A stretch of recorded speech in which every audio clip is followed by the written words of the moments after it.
order. Pledge allegiance. Pledge allegiance to the flag of the United States of America and to the republic for which it stands, one nation, under God, indivisible, with liberty and justice for all.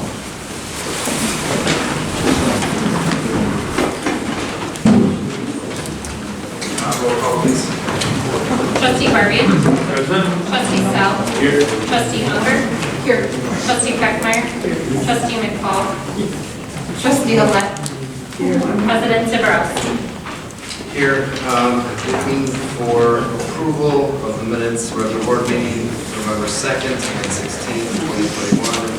Special board meeting November 10th, 16th, and 18th, 2021. I'd like to make a motion for the board to approve regular board meeting minutes of November 2nd and the 16th, 2021, and our special board meeting minutes of November 10th, 16th, and 18th, 2021, with trustees Unger's addendum, and the November 16th and special board meeting for November. Second motion. Any discussion at all?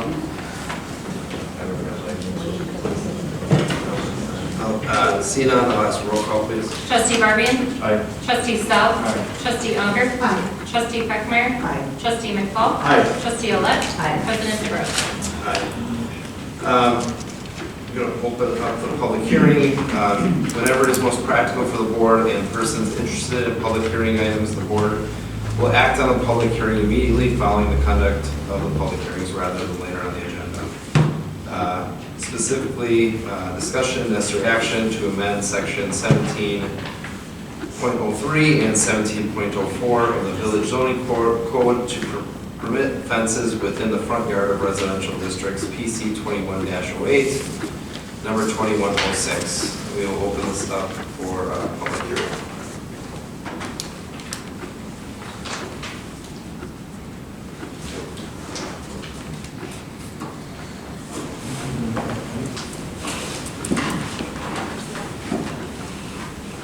Who's in here? Joel Russ, 1600 West Shetland Drive in Berlin, representing 55 Manuel Kennington, Jasper Street. I'm not sure what changes exactly are in here, but I'd like to see some provision for those with originals. I'd like to be able to put original fencing patches on their properties again. Just as long as that's covered in some shape, fence like this. So, anyway, it doesn't matter. Thank you, Joe.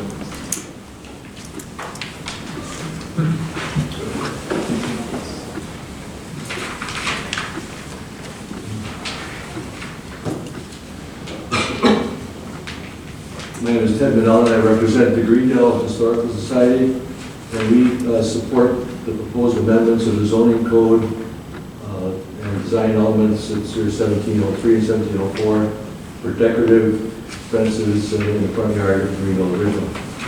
The Greendale Historical Society owns the original at 5597 Apple Court, and we've made this a showplace of Greendale history for folks who like to visit friends and relatives in Greendale and shop and visit our downtown. The house has been lovingly restored to near original condition, inside and out.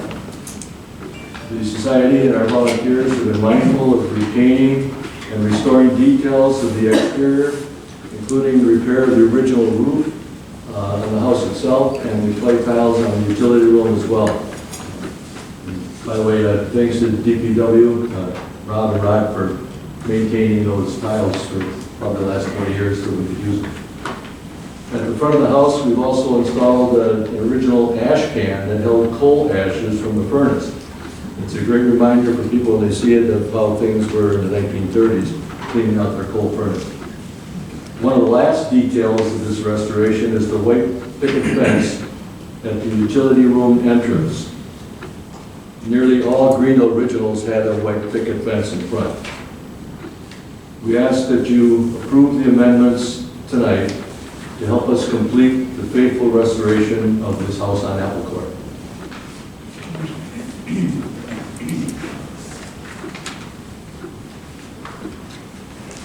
Anybody else? If not, I see none, I will close it. Any discussion? And what changed since last time? So the only thing that's on here, it does allow decorative fences no further than the furthest building closest to the road. The only thing that the planner and I had not decided on, that was leaving it up to the board, is if you wanted to go with a 4-foot high fence as a maximum, or the 5'6" fence, which is allowed in all the other districts as long as you meet setbacks. So that was up to the board. He did put it at 5'6", which is way over what the original had. It's at the board's discretion how big they want to go.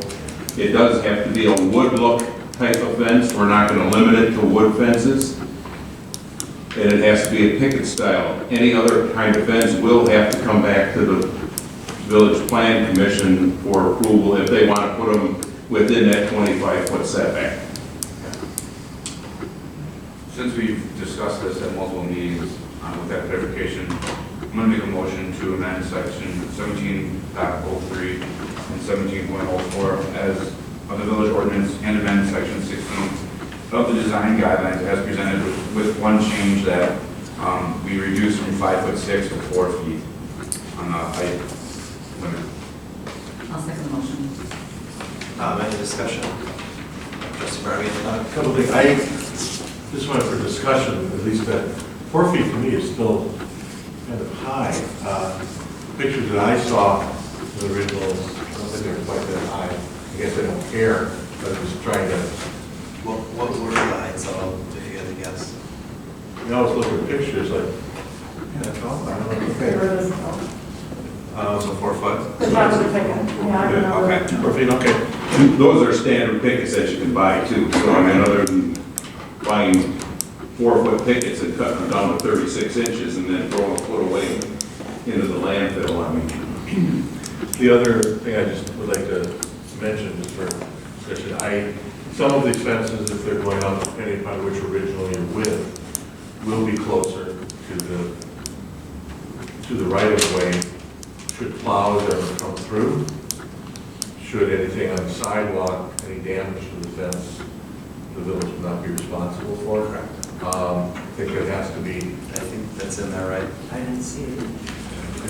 He didn't put that in the because they are going to be on the property. We're not advocating that we allow them to go any closer than the property line.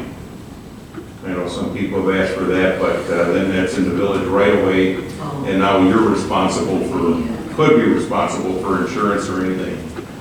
Well, that's what I was saying, is, you know, some of them can get pretty close and still be on their property, as long as everybody knows if they put them up and a plow comes through. But I think they're great, I think they look great. I've seen many pictures, and I'm all for it, but I just want to be clear that, from my position anyway, damage that the village is responsible for 50%. Well, we had asked the last time that they put that in there. When I talked to Rod, he said, oh, definitely, there's going to be issues with the plows, pushing them over the snow on that. And if the plow damages it, why can't they come back to us and want us to fix their cuts? I just think it should be right in. That's an insurance question, not mine. Okay. I mean, there's garages and stuff that are that close. Your house is that close. I mean, is there something in an ordinance that says we have to repair your siding if the plow touches it, or? One of the reasons I'm saying that is because they did damage pretty far in my yard last winter, and they did come and fix it. But that's the right of way. They are in the right of way there. Yeah, and my house is over the right way, you know that, right? So, We have to amend the motion to ask our council if they can incorporate any language limiting the village's liability similar to how we would have it for siding. Since it's not going to go any further than the houses, it would be the same treatment. Otherwise, I have no problem. They did get it already, but then that's not. Not further? Okay. Yeah, I'll second it. Anyone else? Roll call, please. Trustee Barbian? Aye. Trustee Sell? Aye. Trustee Unger? Aye. Trustee Beckmeyer? I, Trustee McFall? Aye. Trustee Alette? Aye. President Zabrowski? Aye. Next item, citizens' comments. Persons wishing to address the board are asked to state their name and address for the record. Limit their comments to only one time. Limit their comments to 3 minutes or 5 minutes if representing a group of persons. Citizens' comments shall be limited to a period not to exceed 30 minutes. Please note the village board can only discuss matters listed on this agenda. We are open for discussion.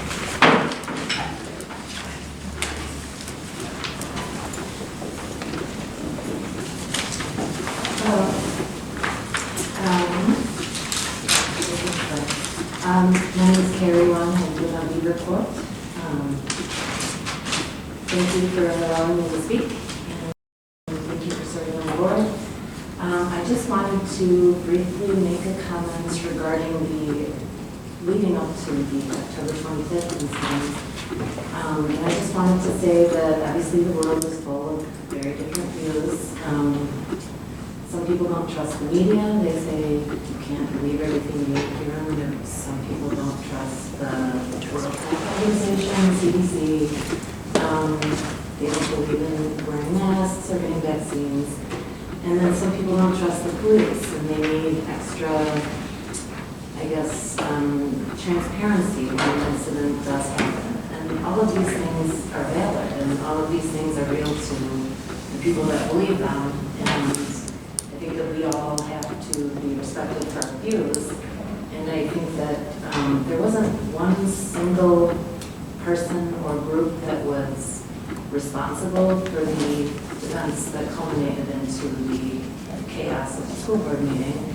I think there was a lot of moving parts, and I think there was a lot of emotions, and I've seen that before with at the school board meetings, of people being very passionate about mask wearing or very passionate about virtual school, or just over the years, I've seen a lot of very passionate pleas to the school board. I've seen the school board be yelled at for not doing their job for this reason or that reason. I'm sure you guys hear a lot of that too. It's probably part of being public servants, that not everybody is always happy with the way that things are going and the decisions that certain people make, or the consensus is made.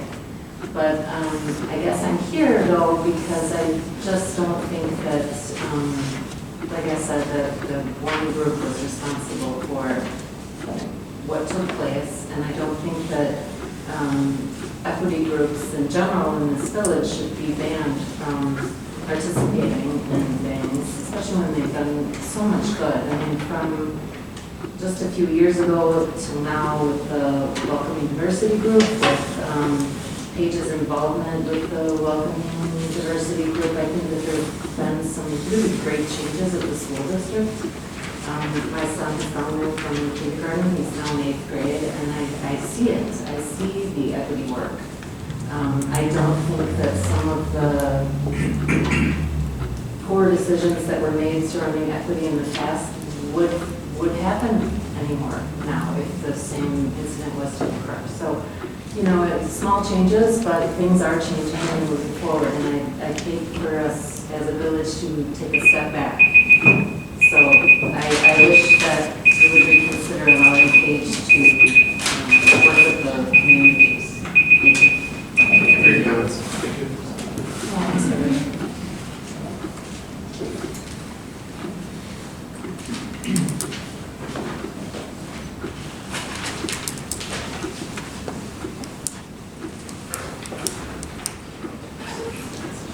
Joel Russell, National Builder, Catherine Street. Seeing on the agenda, there is an item regarding the regulation of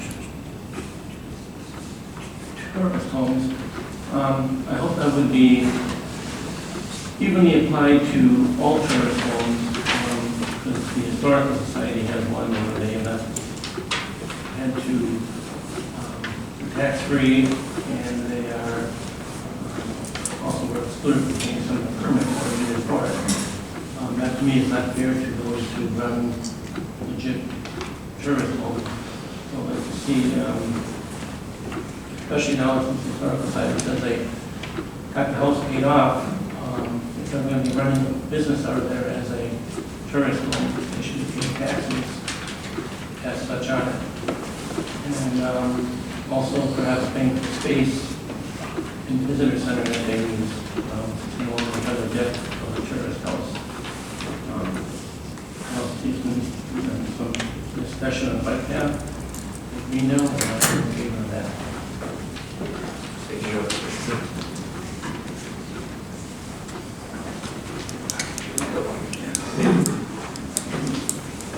Good evening, Jody Smith, 5070 Stephen Road.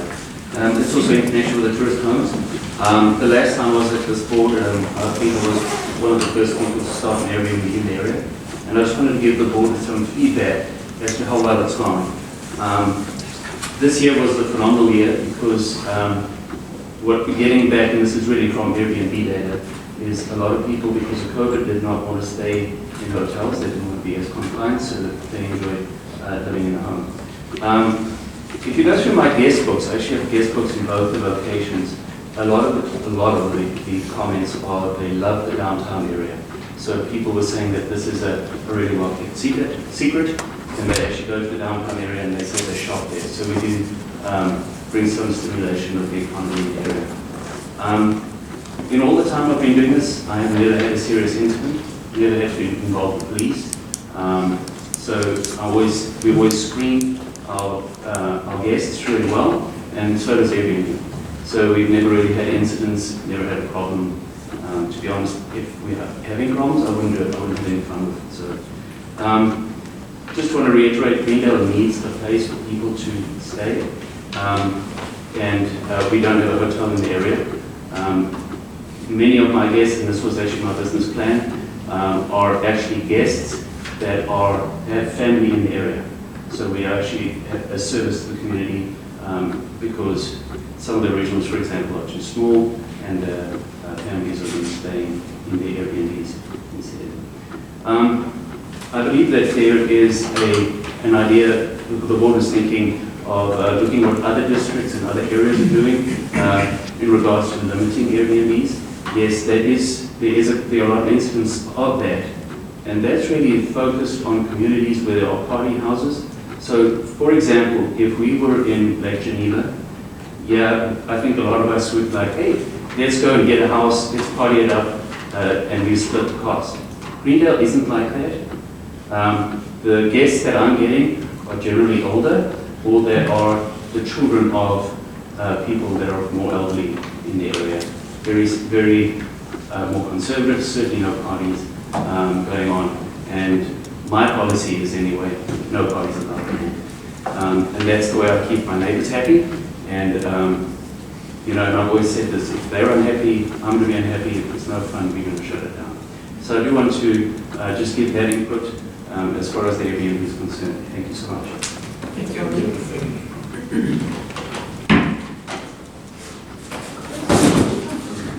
I'm always full. Jackie Kramer, 5729 Clover Lane. Two things. I know that Jeff came to me, Jeff Birmingham, about the bike path that has a variety of different paths to go through the village. Whenever that gets discussed, it goes 20 feet from my backyard. I think it's a wonderful idea for the village. I think anything that brings people in, they can have lunch at the shops, and then go on the rest of their way for healthy activities is a wonderful thing. It's not a private park. I see people back there all day long walking with their Sundex bags or their kids or their dogs. So that's great. And since Jody just spoke, I'm 4 houses away from your Airbnb, and he's wonderful. I don't know about the other Airbnb owners, but Jody's got 2 on my court, and he has made them beautiful. He keeps them up. We've never had any problems with any of the tenants, and if we did, we've got his number, we know where to call. So, thank you. Thank you.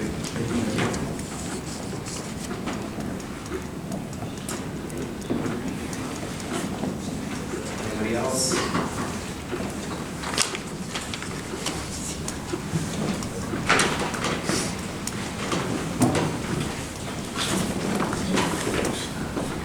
Hello, my name is Steve Mansell, 8773 Woodbridge, and I am reporting the issue that I've been wrestling with for 555 days precisely before I bring it to you.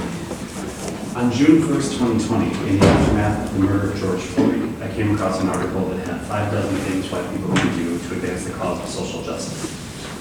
High on that list was to inquire with your local police department about what they're doing related to issues of de-escalation, addressing race and racism, accountability for issues like violence. I put that first on my list. I sent that letter on June 1st, 555 days ago. To this day, I have still not received a response from anyone in the police department. Our senators and congressmen have a better response rate to constituents than that. And I've often wondered how a police department could feel so unaccountable to citizens so as to not even bother responding to an inquiry like that. What does it say about us and our community that we would accept that? I moved back to Milwaukee 2.5 years ago. I grew up here. I was gone for 20 years. And I have to admit I was wary about Greendale because of social justice issues. I read what had happened in the schools. I knew from my own experience working in Selbridge as a teenager that there were causes for concern for me in Greendale. But I want to tell you it was precisely the existence of Paige that gave me the permission slip that I needed to move into Greendale. And my son, as a part of this school district, would find people doing the work, advancing the cause of social justice, moving us forward, moving this village forward to a forward-looking future beyond problematic past. I'm standing here today to express my very sincere disappointment that this board, and frankly individual members of this board, are choosing to take a citizen group that has done more to advance the cause of social justice than any other group in this community, present company included, and exclude them from community events. I would like to say from my own experience as an elected city councilor in another city, I do question the legality of that. If you have an event open to community groups, I do not believe you can pick and choose who gets to participate.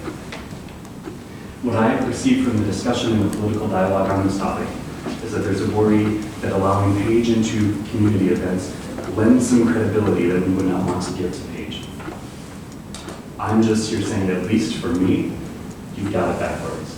Paige gave the school credibility. Paige gave, for me, Greendale credibility. And Paige, to me, gave you all credibility. Credibility that you are not showing you're deserving of. I hope you will take a different stance.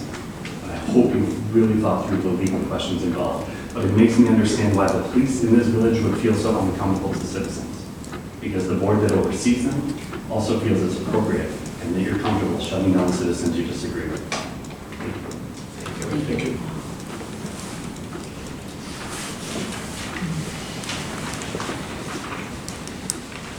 Anybody else?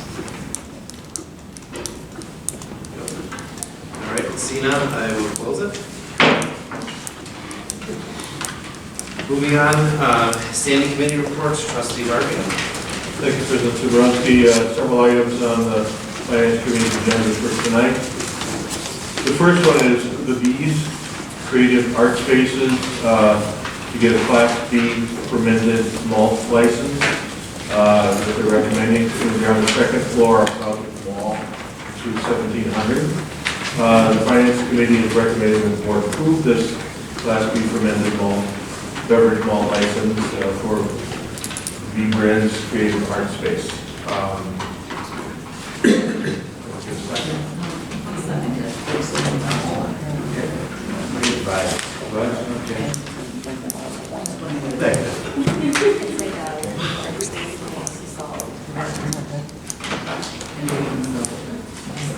So, the owner is actually here right now. She wants to describe it. That'd be great. Hi, I don't know, do I need to state my name as well?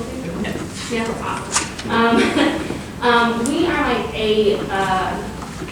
paint, arts, and crafts with sipping. So paint and sip, we also do DIY crafting.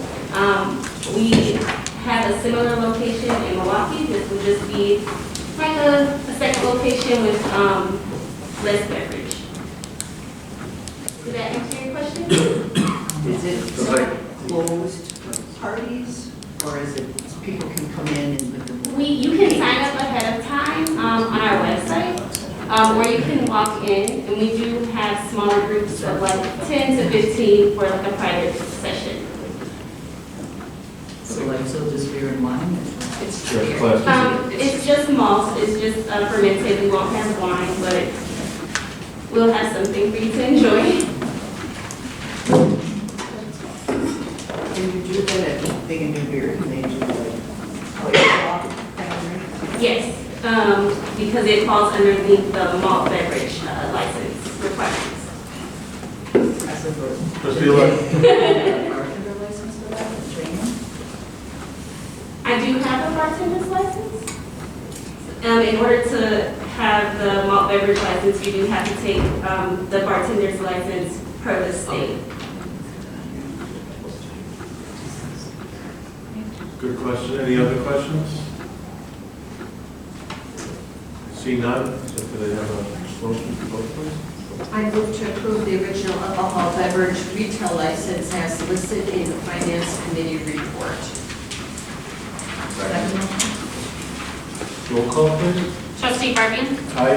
Trustee Sal. Aye. Trustee Unger. Aye. Trustee Beckmeyer. Aye. Trustee McFall. Aye. Trustee Alette. Aye. President Tedros. Aye. Motion passes. Thank you. Good luck. Thank you. Good luck. Sorry if I pronounced your thing wrong. Oh, it's okay. I look forward to seeing everyone. Thanks for telling me. It's okay. I'm trying to get it.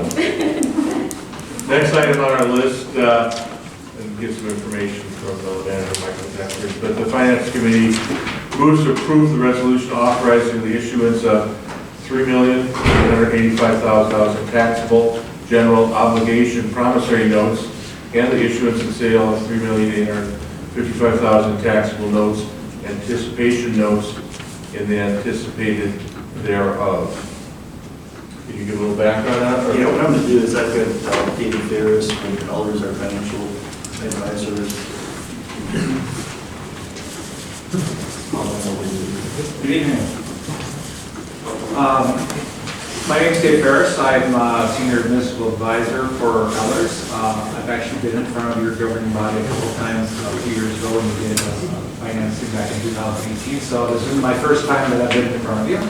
We're going to go through a report that kind of supports what you're considering tonight with the resolution. This is a $3,855,000 taxable note anticipation note, Series 2021A.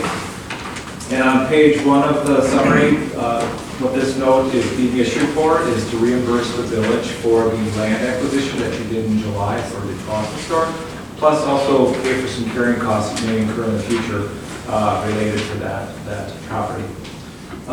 What a tax anticipation note really does for us is it gives us ability to kind of flesh out some of the details of what's going to happen with that property.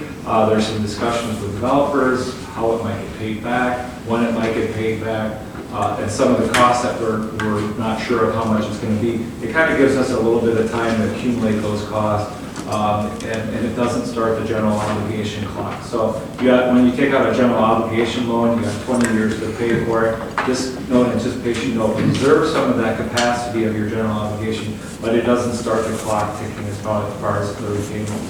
So it gives you a little bit of flexibility. As far as the general obligation capacity that you have, really what this note does is it actually reserves some of your debt capacity to be used in the future with what will be probably a taxable note to take out this issue in 5 years. So basically this note is secured by a future borrowing. The terms of the note would be, the maturity is 5 years, but it is pre-available starting in June of 22. There are the institution that is actually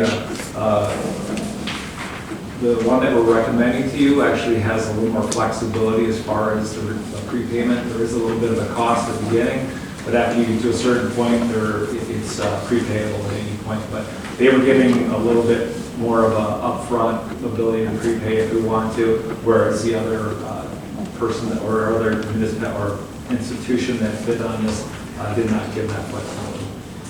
So these are not bank qualified, which is really a big deal at this point. That has more to do with general obligation. There's no need for a rating. The bank that we're recommending that you go with is not looking for a rating on this issue.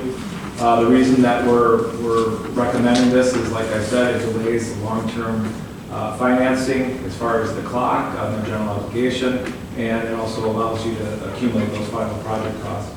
So with that, we had 2 term sheets submitted by institutions, one BMO and one a bank called Huntington.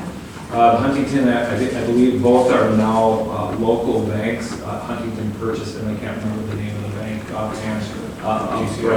Yeah, TC up in the village.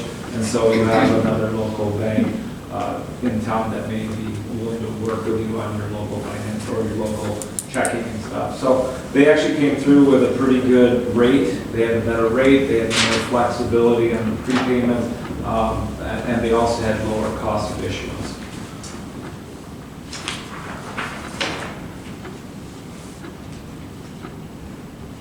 Otherwise, the service providers that are also involved in this is Quarles and Brady, and they're working with the bank to come down to the agreement on those, and this will close on December 20th. The calendar of events is on page 4. We're on here to kind of go through this and have you consider the approval of the sale of those notes. And then on December 20th is when the bank will actually transfer the money to the village to reimburse you for some of those costs and provide financing for those future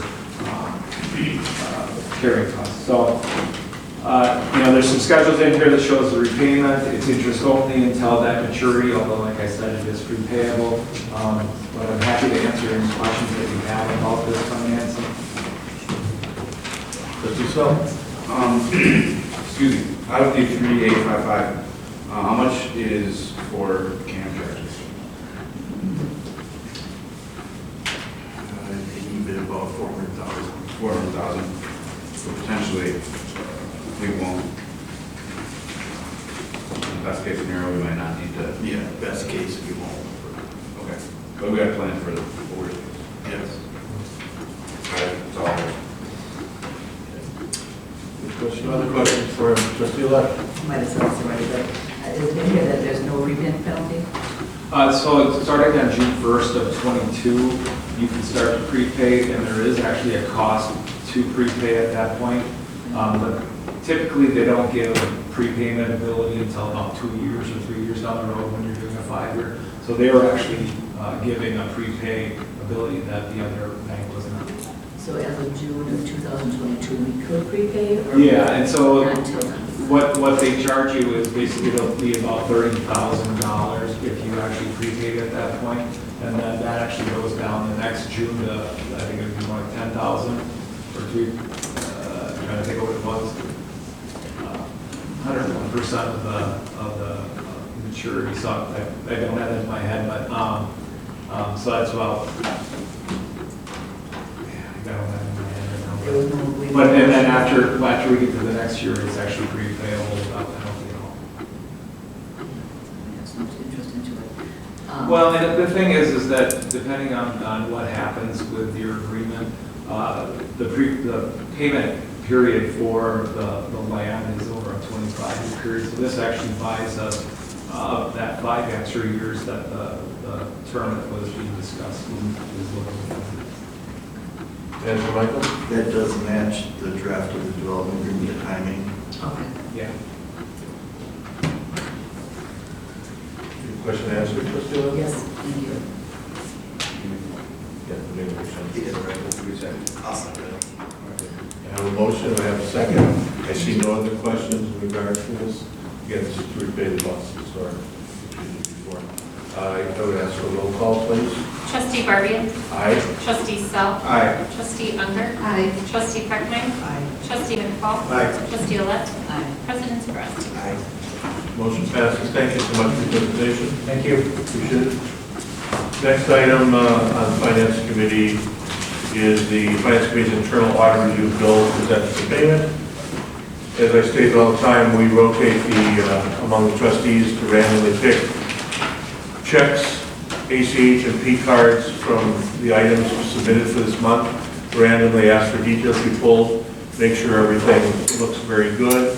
The honor this month went to Trustee-elect. Pull the items, and I'll pass it over to you. And Kristen helped me, and I think Beth helped me too, right? Kristen and Beth. And it was perfect. I pulled, 4 of each, and everything checked out great. Thank you so much for doing that. Before I make a move for approve the rest of the payments, all the trustees always get the checks. Was there any questions in regards to any of the other checks, payments, or P cards from any other trustees? In that case, the Finance Committee would like to move for the village board to approve the accounts payable checks number 58052 through 58131 in the amount of $103,236.70. Also to approve the ACH payments for the month in the amount of $433,971.84.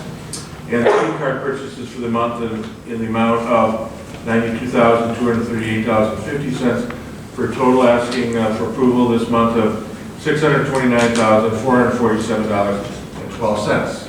Second motion. Second motion. Any last questions in regards to this? Otherwise, I'll ask for a roll call. I see none, so I'd ask for a roll call, please. Trustee Burman. Affirmative. Trustee Stout. Aye. Trustee Unger. Aye. Trustee Beckner. Aye. Trustee McFall. Aye. Trustee Allen. Aye. President Zabrowski. Bills will be paid. The next item is the status accounts from October 2021. Is there any update in that one? Chris, do you have any update? I was in talking to our You can't run away. advisor. I was just going back to my seat that's far back there. So just wanted to say tax bills went up this week. I don't know, did you receive yours? Yeah. Okay, great. So that's pretty much it. Yeah. Nothing has changed substantially in this finance report for this month. We still look like we're on track. We may come in 200,000 under on revenues, but we haven't applied our funds that we planned for yet, so it's still all looking pretty good. Any questions for Kristen? Good job. That was a good job. Thank you. President Zabrowski, that concludes the Finance Committee for tonight. Thank you, Trustee Barbian. Moving on to the Planning Commission, I don't think there's any, right? No meeting tomorrow. Library Board, Trustee Unger. Dickens at the library was a huge success. 950 visitors enjoyed games, free cookies from the Friends of the Library, candy canes from the library staff, story time, a photo booth, crafts, and more. Thank you to all the library staff and volunteers for their hard work. Board member Deb Huberty resigned last month for family reasons after 5 years of service. And at the upcoming December library board meeting, library staff wages and the 2022 library hours and the closure days for holidays, etc., will be discussed. That's all. Awesome, thank you. Public Works, Trustee McFall. No meeting. Board of Health, Trustee Barbian. Board of Health did not meet this month. Public Health, Welfare and Safety, Trustee Sell. No meeting. Park and Rec, Trustee McFall. We have a meeting tomorrow. Next meeting. Public Celebrations, Trustee Lett and Next week. That's easy. All right, no old business at this time, no board and committee appointments. Moving on, new business, BOT 21-102. Discussion and necessary action regarding a special event permit request from the Greenville Lions Club for Family Fourth Fest and Village Days. The Greenville Lions have requested approval for the following events in 2022. The 4th of July Family Fest will be Thursday, June 30th through Monday, July 4th, 11 a.m. to 11 p.m. every day except for July 4th will be 9 a.m. to 1 p.m. Broad streets will be closed through Schoolway to Crocus Court. For Village Days, Thursday, August 11th through Sunday, August 14th, 11 a.m. to 11 p.m. Same closure as this year.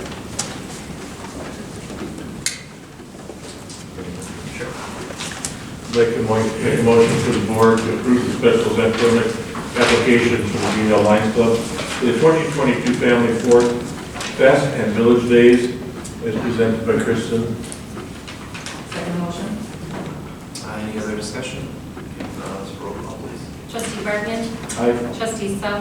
Aye. Trustee Unger. Aye. Trustee Beckner. Aye. Trustee McFall. Aye. Trustee Allen. Aye. President Zabrowski. Next item, BOT 21-103, discussion and necessary action regarding the village annual volunteer recognition.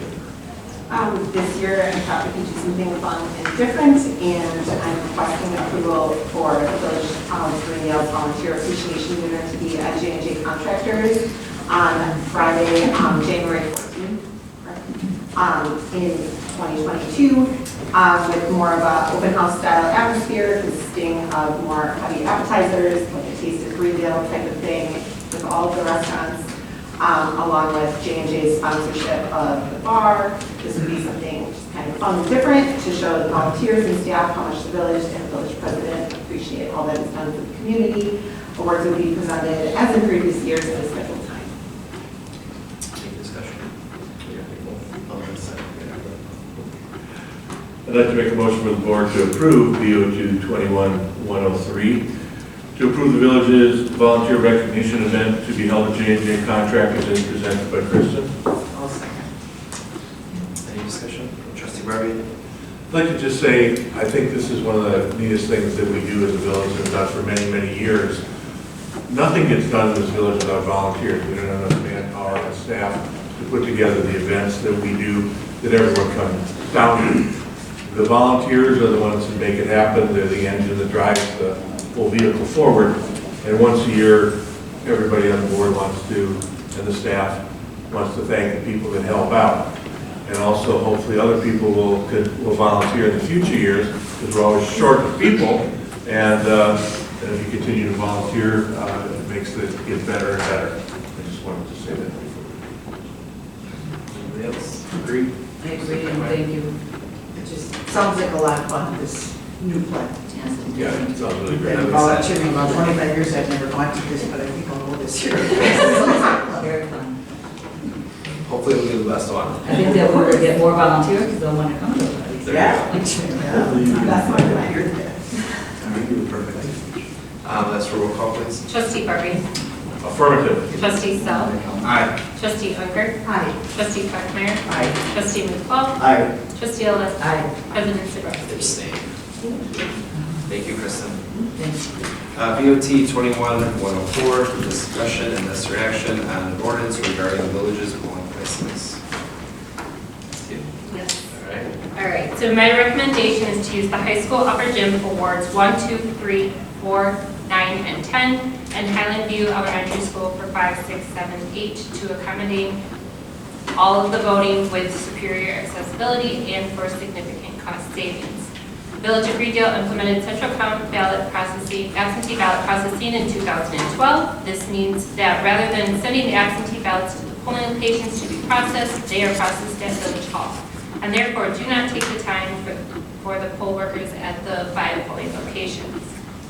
Absentee voter numbers have steadily increased over the years. For example, in the 2000 presidential election, we had 9% absentee voters. 2016 presidential, we had 33%. And the 2020 presidential, we had 69%. Granted, the large increase for absentee in the 2020 presidential was due partly because of the pandemic. However, in April of 2021, the election had more than 40% absentee ballots. We have also had an increase of people signed up for permanently or indefinitely confined absentee voters. These are voters who receive a ballot in the mail for every election. In 2019, we had 337 voters who had signed up for this. Now in 2021, we have tripled that number to 947. The more people that vote absentee, the fewer people that will vote at the polls. Greendale is unique in that all offices in the village are at large. We only have one school district, and our state and federal offices are the same throughout the village. This allows us to have one type of ballot and any variation of combinations for recording. With reducing the amount of recording units, this will allow us to save money on the cost of ballots and programming done by the county. Some of the cost savings include decreased staffing costs for election by 60%, reducing costs for equipment replacement, decrease the cost for programming the equipment, less time, and cost for setup for the locations using the DPW resources, decreasing costs for less ballot styles, which reduce waste when ordering ballots. It also allows increased efficiency for village staff, Decrease the time needed to prepare for the election, setting up signage, supply buckets, and ordering coffee, snacks, lunches would be simplified. A great deal of time is spent going around and checking in with each location on election day. A decrease in time it takes DPW workers to set up and tear down the polling locations. And if there would be less confusion for voters with only 2 locations and Loomis Road being the dividing line. Candidates would also not have to send so many poll watchers at the end of the night. The reduction in polling locations regarding long lines on election day, there are ways to prevent these lines and keep them to bare minimum. Like I discussed in my memo, there's ways by splitting poll books in multiple sections by each letter to keep voters moving. Another would be to have a grader or 2 to help voters go where they need to make sure they are prepared. In my cost comparison that was in the packet, you can see the significant savings from having 5 live locations to 2 live locations. We're looking at about $15,000-ish right there in savings. There's also savings with the firmware and hardware maintenance. There's the refreshments and snacks, supplies that are needed. We are going to start needing to replace some equipment, flags, printers for election day registrations, signage. So the estimate is about $20,935 in savings. Is that per election? So this is for a 4-year election. So every even election, there's 4 years, and then there's 2 elections. Yeah, every year. Okay. Any trustee Marvin? When were you, in theory, wanting us to implement something like this if it was voted? So I would implement it right away. The county needs our reporting units for those elections already. So I have like what we call X charts, which determine our ballot styles that are due at the end of next week. My only concern on this is that our village views just went out for this one. Many people in Greenville have gone to the same voting location for 20 years, 25 years. That's where they're going to go. And in April, we only have one other actual paper, village views, I believe, to go out to let them know. I think there might be some frustration when you show up at a location you don't know about it. What is the idea is to let all the residents know that this has happened? In January, there's a newsletter that's going out. So we also plan on putting in the water bills, like a note in your water bill. Every voter would get a letter stating, and it's required by law that we have to send a voter who's changed polling locations or who had a new ward assignment, like from the map that we voted on this month. There's the, I don't know what you call it, the electronic sign, where we can put that up. It'll be on our website, Facebook. Facebook posts I plan on, like, doing it every so often, like a repeated post so people are aware. I also plan on election day to put up signs at the old locations stating where they need to go now. Trying to think of what else we thought of ways that we can really get it out there. I just had a concern on that. Yeah. People just go by a road that they've gone for so many years. And absolutely. I don't want to turn around and not vote because, that's all. Trustee McLaren, I had the same concern about getting the word out, but it sounds like it's pretty adequate. Trustee My question for Melanie today was, we can still do early voting here at Village Hall. That won't change. So that is required by state. That is not something that changes. Decided by state, sometimes it changes how long you can do it, but it's always been at least 2 weeks prior to the election, and that will never change. Anybody else? I like it. I like, obviously, any way we can think of to save money, especially in good chunks like this. It's awesome. So thank you. Trustee I Love? guess, I just think that last year wouldn't be a good representation of when they had the mail-in ballots and Early voting I do love, but I think because of COVID, it kind of could skew the numbers. I do think that a lot of our residents like their polling locations. I know it, I've heard from them many times. I think going from 2, from 5 to 2 is drastic. I am afraid that there's going to be people waiting. I know you said you split the book, but if you're going to be reducing the staff, it's going to reduce, people to be able to go through the lines. I think it's a drastic change to me right now. I'm not for that right now. If you looked in the packet, I also had a list of the municipalities that had how many locations with our current population range. Currently, there's probably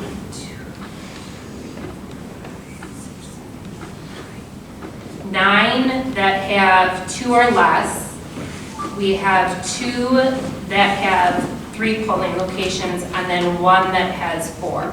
I mean, currently we are right up there with the city of Greenfield having 5 locations, and they have a little over 30,000 registered voters.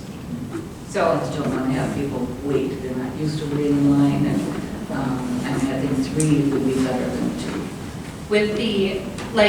With splitting of poll books, it allows for, yes, I would have reduced staff overall, but I would even have, I would be able to have more staff at one location than spread out across 5. To be faster. But there would be less people. There would have been the other. I know that's a huge change. And I think it's a very short amount of time to let people know that are, order or whatever. What do you think? Trustee McCall? Well, with my experience of running public works and having the guys go out there and set up and everything, I think this also makes it easier that if there's a problem with one of the polling machines, sometimes those guys are at Canterbury, and then there's a problem from Highland View, so there's a waiting period for those guys to get up and see what's going on, or if they need ballots and everything. This way, I think what she's done, I think is a great idea. Just going with 2, splitting it by the road, I think it'll be easier for everybody, even for, public works. Yeah, and again, and I often laughed about, I live 300 yards from the high school, and I voted at Canterbury. So, this is great for me.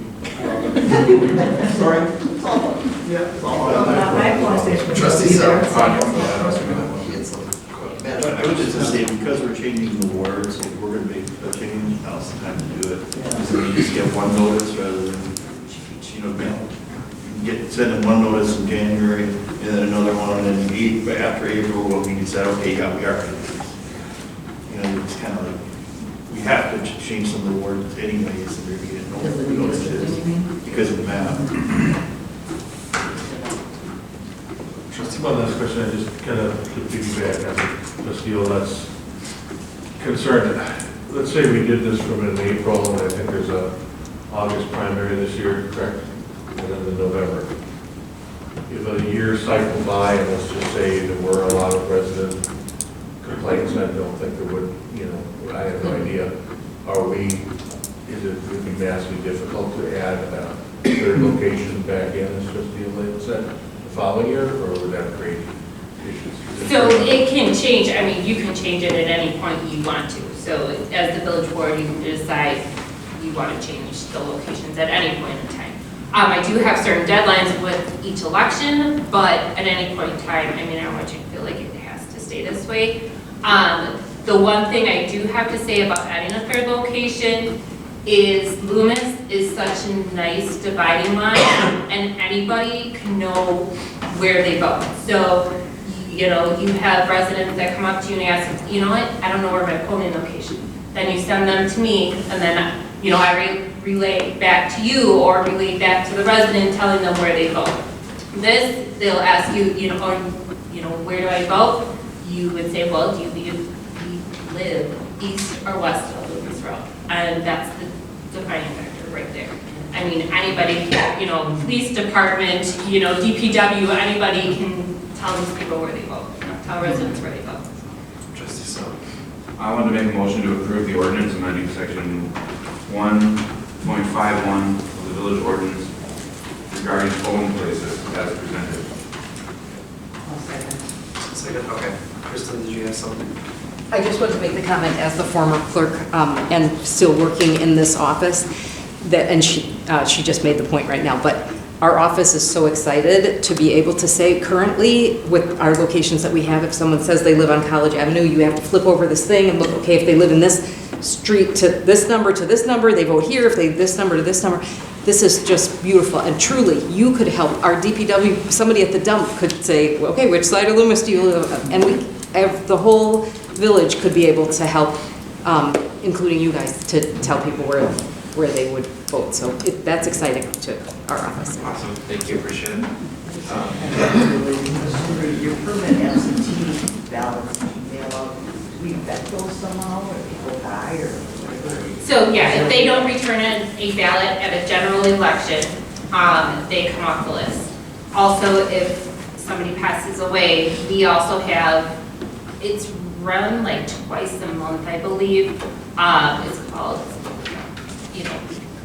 Red Alerts or something like that. And so we match them, and then that eliminates their absentee, and also poll books and all that stuff. It activates their record. I just want to say one thing. This is something that I actually originally brought to the board probably 2 years ago. And I was really for it, and I'm excited to see that's back on. And I hope that it would go through. Yeah, it is better this time. So as for a roll call vote, please. Trustee Bargan. Aye. Trustee Sell. Aye. Trustee Unger. Aye. Trustee Beckmeyer. Aye. Trustee McFall. Aye. Trustee Olet. No. President Zabrowski. Aye. All right, passes. Next item, BOT 21-105, discussion, necessary action regarding the 2022 agreement for environmental public health services with the city of West Allis.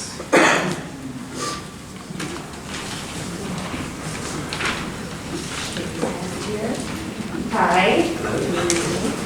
All right, so as presented to you in your packet, I am asking for a continuation of the contract between the West Dallas Health Department and the Village of Greendale to provide environmental public health services to the village. We do have our environmental health specialist here with us tonight if you do have any questions. So this contract will help us to license and inspect environmental related facilities such as swimming pools, lunchrooms, restaurants, retail food establishments, and temporary food events, including food trucks and tourist rooming houses.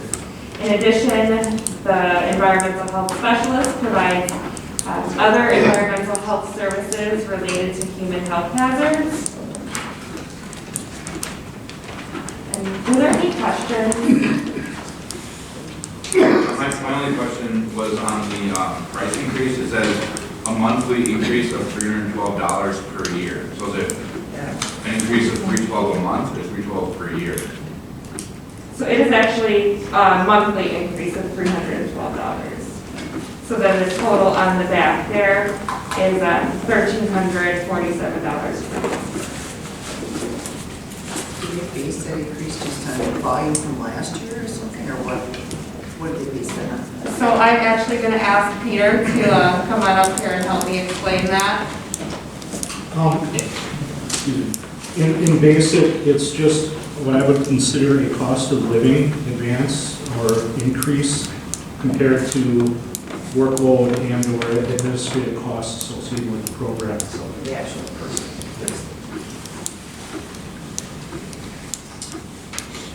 Trustee Martin. Have you received any negativity on the company in the last year? Or it's been No, absolutely not. I had asked around, looking for some feedback, and it seems overall everybody's been very happy with the services that we've received. Peter has been more than willing and ready to answer any questions that we've had, and he comes to our events and makes sure that we're up to par, so that volunteer event, yep, we need him Yeah. for that Taste of Greendale food. Yeah, so I would say probably like a grade, but am I right that there's a 30% increase in cost? If we're paying now $1347 per month, and that's a $312 increase, that is 30%. So the value would be that a while ago, probably greater than 10 years ago, the health department did have their own staff that was licensed to do this. The cost is higher than that for having them be an agent with the Department of Agriculture, Trade, and Consumer Protection. They also have to have certain qualifications and licenses. So to contract out for that service, it really would save money in the long term. How many times a month are you in Greendale? It varies. Typically, I would have to say 3 to 4 times a month doing my inspections at the restaurants. This month has been a little bit more hectic with some store changeovers at the mall, for example, and we have some TRHs, so I've been working with Ken a lot. So, summertime it differs, wintertime is more. And what are you doing for the tourist rooming houses? Well, per state statute, they are licensed as lodging facilities, so we do a once-a-year inspection. We initially do a pre-opening or an occupancy inspection. Basically, that's a life and health safety type inspection. Ken? I'd just like to mention that working with Peter, he's been very professional with opening up our restaurants, and I think it saves the time for myself and for the restaurants in the village that he helps them along, and there's a lot of pre-planning, not just coming in here, but a lot of questions that he's answering in his own office for our restaurants, and especially in the mall area, because they're not as sophisticated there as they are in the long-term restaurants. So I think he's shortened the lead time for every restaurant in the village for opening up. Right, 1 second here. I just want to move to approve the 2022 West Dallas Health Department proposed agreement to provide environmental and public health services for the village of Greendale at the cost of $16,164 per year. And I appreciate everything you guys do. Second. I just want to say that Peter's always there to answer questions, very knowledgeable, worth every penny. I really value him. Yeah, and we looked that up, we were looking at the numbers, it's an annual increase, so it's 2%, not 30. Okay. Thank you.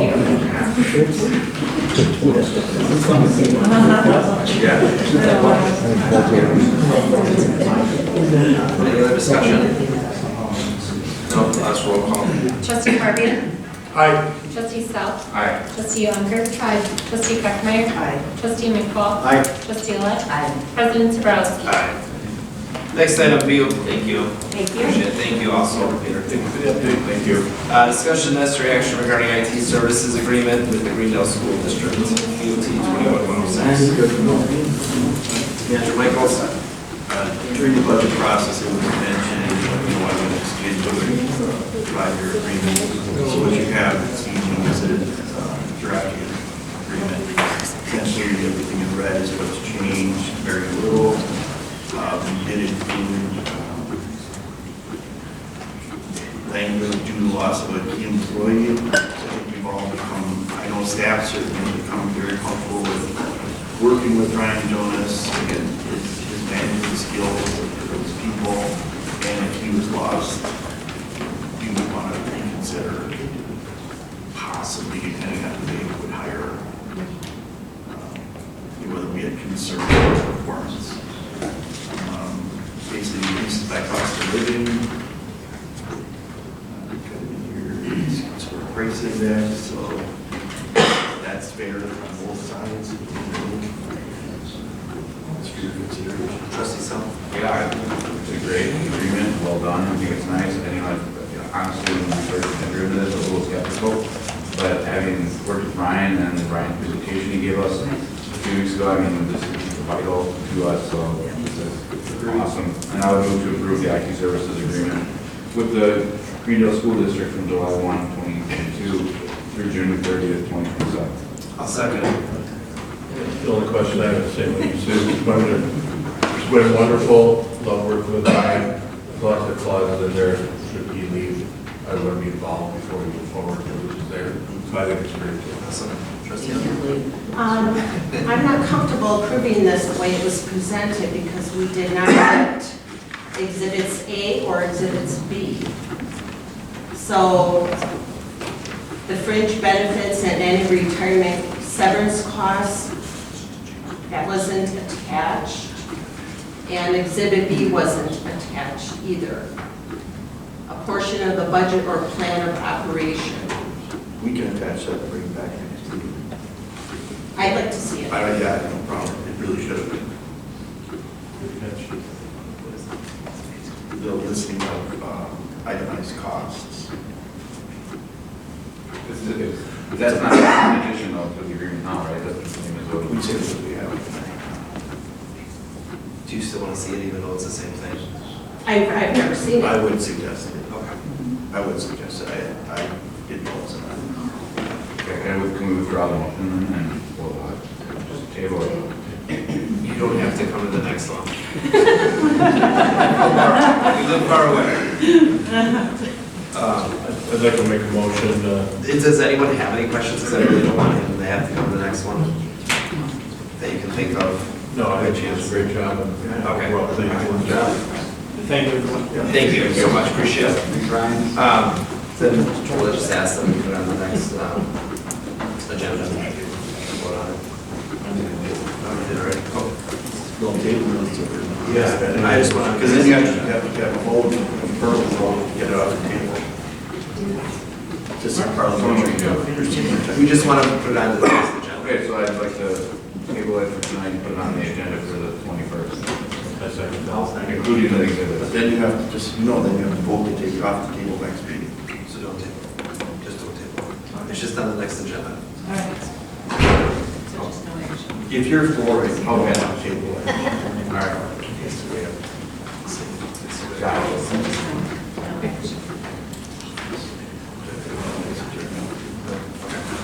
All right.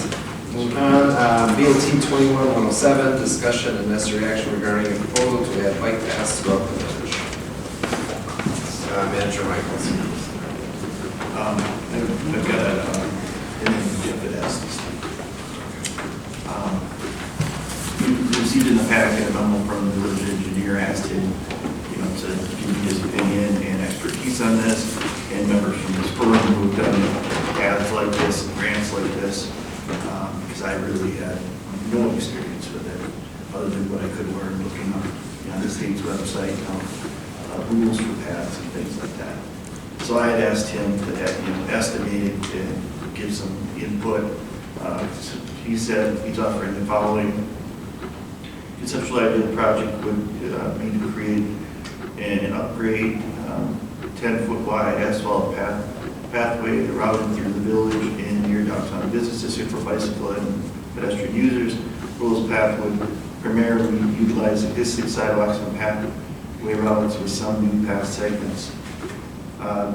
Just so you know, I've been given very different alternatives by Mr. Birmingham. So this was based off of, I think, his first alternative, which was separated, the engineer separated out the south segment, middle segment, west segment, estimated at just over $2 million.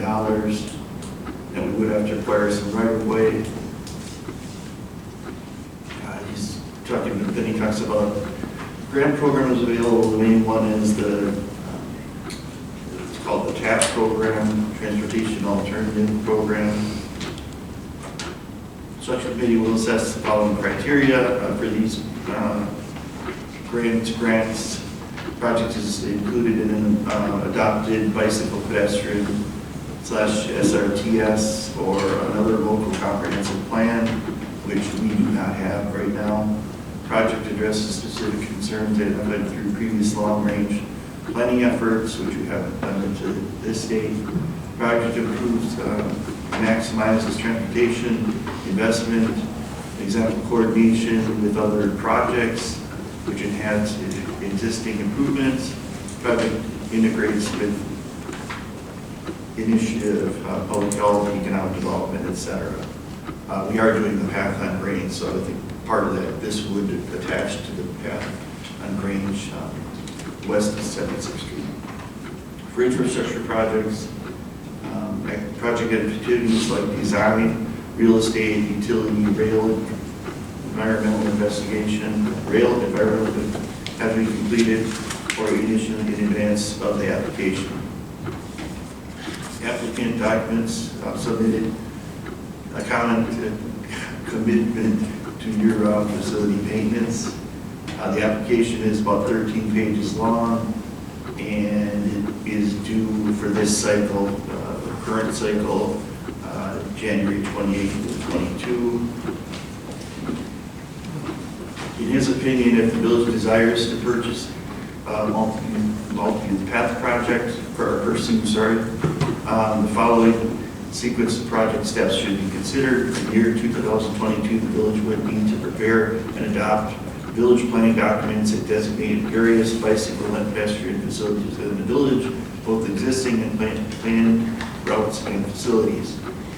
In the year 2023, consider applying for TAP funding for the subject multi-use path project.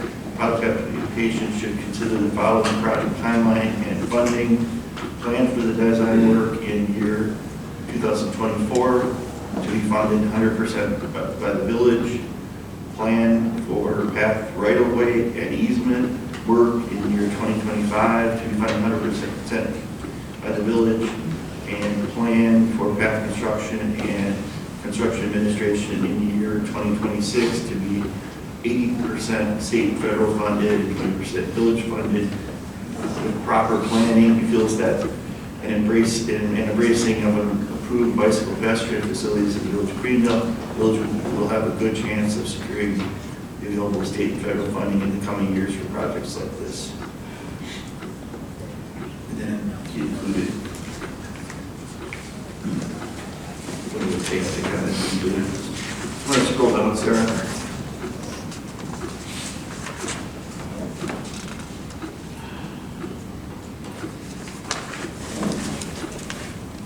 He included comments on what would need to be changed in different sections to accommodate the design that I originally got. That's it.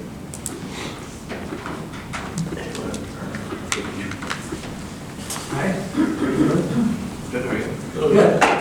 I'd like to first thank the board and Todd for allowing me to present this. You know, how many people here are for the trails? Can you stand up?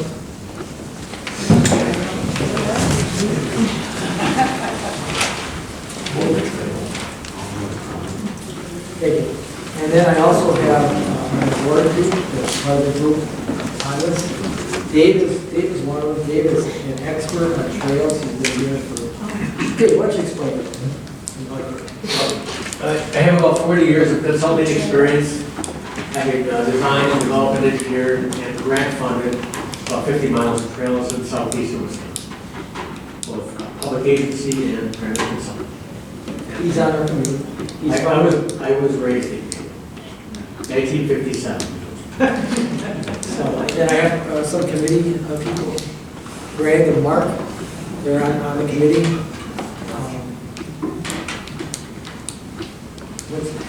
He wants to be on the committee. Frank, he wants to be on the committee. So there is a movement here that people do want trails, okay? And everybody I've talked to, I've had one person that can stick, but everybody else I've talked to is very much saying, why haven't they done this before? You know, we're on a good committee before. The map I gave you first was the first time I started this, and I came with several different maps. This is the last map that I designed, and this is going to be much less expensive than $2 million. Basically, what it shows is Grange Avenue. Now, you are having a bike lane, right? Is it a bike lane or is it a path lane? It's a mixed, I believe it's a mixed use path. Okay. So there's going to be a pathway from North River Parkway to 76th Street. And I'm saying to add a pathway to Northway. Okay? That's about 2/10 of a mile. Northway and Schoolway are wide enough to have a bike lane. So when I brought up about all the trails behind on the sidewalk, not necessary. That really brings the cost down. It brings this whole thing about a mile. And I've been told by the county that the cost can be between $100,000 and $1 million to do a trail. This is under $1 million, okay, with this plan. So we come down Northway, bike lane down Northway was much safer for people riding bikes, it's much safer for kids to come in the community, it's much safer. You come down Broad Street, again, bike lane all the way down. Wide enough for a bike lane, you don't have to have a sidewalk or a street. Now, what I added before we came back along Grange Avenue, all widen the pathway 10 feet, Grange Avenue, the whole worth, and Southway widening. No. I changed it to, there is land behind the baseball field and the football field for a trail. This trail would come right behind here and it end up at Dorchester. Dorchester dead ends into the school, right in the parking lot. This Dorchester Road right here would have a shared bike lane. A shared bike lane means a car and a bike can share a lane. You can do that when you don't have a lot of traffic, and so it's just a marking showing it's a shared bike lane. And then you go to Sherwood Lane. Sherwood Lane is wide enough for a bike lane. That goes right to the dead end. That goes literally right up to the park. It's literally like 400 feet. And this bike lane right here would have to be added. So literally what you're doing is adding a bike lane here, widen this 10 feet, and widen this 10 feet. That's it. That's it. Now, if you're going with the $2 million cost, it's not going to be even close to that. So that's the, I'm going to put it right here so you can see what happens. All right, I divided it into 5 things. What, where, when, how, and when. I mean, what, where, why, how, and when. To start off with, it's a Greenbelt Trail. There's over 400 trails in Wisconsin. And here's a map of the trails. Now, the Greenbelt does do a trail before I went. And it would put us in the map. It would bring people to see Greendale and say, hey, they got a trail in Greendale, and it's just another advertising for Greendale. Why? Why should we do this? Greendale is a Greenbelt planned community and was designed for accessibility and connectivity. It is located adjacent to Whitnall Park and River Parkway, which is a huge advantage for a trail. It's connected to Oak Leaf Trail that reaches out 1,107 miles. We would connect to that. It benefits biking, walking, health, and safety. It promotes a safer running, walking, and biking from schools, homes, and businesses. It's a fun and social activity that strengthens the neighborhoods. It promotes local businesses, economic impacts. Now, we'll talk about grants. Here's my expert. What have you done with 200 grants? I lost count after 40 years. So I gave you some information on, some of you may be aware of the grants that are available for bike and pet facilities in the state of Wisconsin. I'm Dave Birch. Just very quickly, Board of Milwaukee moved to Greenville in 1957. Stayed until 1971. We went off to college. We moved over to Parkview from the east section. I came back home for Christmas, and my dad said, your mom turned that room into a sewing room. We didn't think you'd be coming back so soon. I always loved to come back to Greenville. So I currently own a house on Apricot Court. My mom recently passed. So I'm in the house now. We're not turned into an Airbnb for sale in about 3 or 4 months. But my experience in designing parks, trails, bike ped facilities around the Midwest, actually, it's all about connectivity. What do you want to connect with? And the goal here is to connect. You have an existing regional trail, the Oak Leaf Trail, which is very viable, into a downtown district. You also want to connect your homes, schools, parks, and other trails with that amenity. And you have a great pedestrian network that's originally designed by Robert Peets, a planner from the U.S. government back in the 1930s. But you have an opportunity to include bikes now. And so multi-purpose projects, bike and ped facilities, are really a way to make them more inclusive to people who are on their bikes that maybe don't want to be on the streets if they don't have to. It's a safer alternative, it's a healthier alternative. There's ways to design these to avoid utility conflicts, vegetative conflicts, but that takes a design process. And part of the process in going after grants is having a design and engineering component, which your village planner engineering firm could probably do. Tom Mortensen from R.A. Smith is very successful at working on these kinds of facilities. My goal is just to help facilitate the idea that connectivity is important, providing bike and ped facilities is important, and that's something that I think will improve the village overall. The DOT program, the TAPS program, the deadline is looming, but it's an 80-20 project grant program where 20% is local, 80% is federal dollars that filters down through the state. And it's really designed to enhance communities and connectivity. So this project would certainly be eligible when you apply this cycle or the next cycle. Wisconsin DNR has, through their stewardship program and recreational trails program, also 50-50 funding. So 50% local, 50% state, and that also provides dollars for recreational trails, or in this case, bike ped facilities. That includes also for engineering and all that, right? Typically, it's broken down into activities, and the activities are pre-planning, permitting, design and engineering, the design, construction documents to get you through bidding, the bidding process, and the award of contract. There's an agreement that whenever you accept the grant, the village would need to sign the agreement, whether it's with the state or DNR or the state DOT, which obligates you then to provide a local match and completing the project on a timely basis based on a neutral schedule that you establish. A lot of times, the point value for winning these grants boils down to private fundraising. If you have a local match or a private group that steps up and says we're going to give 10% of the project value, or we're going to meet this goal in order to help leverage the local dollar amount, that adds points and proves the eligibility of you to win that grant.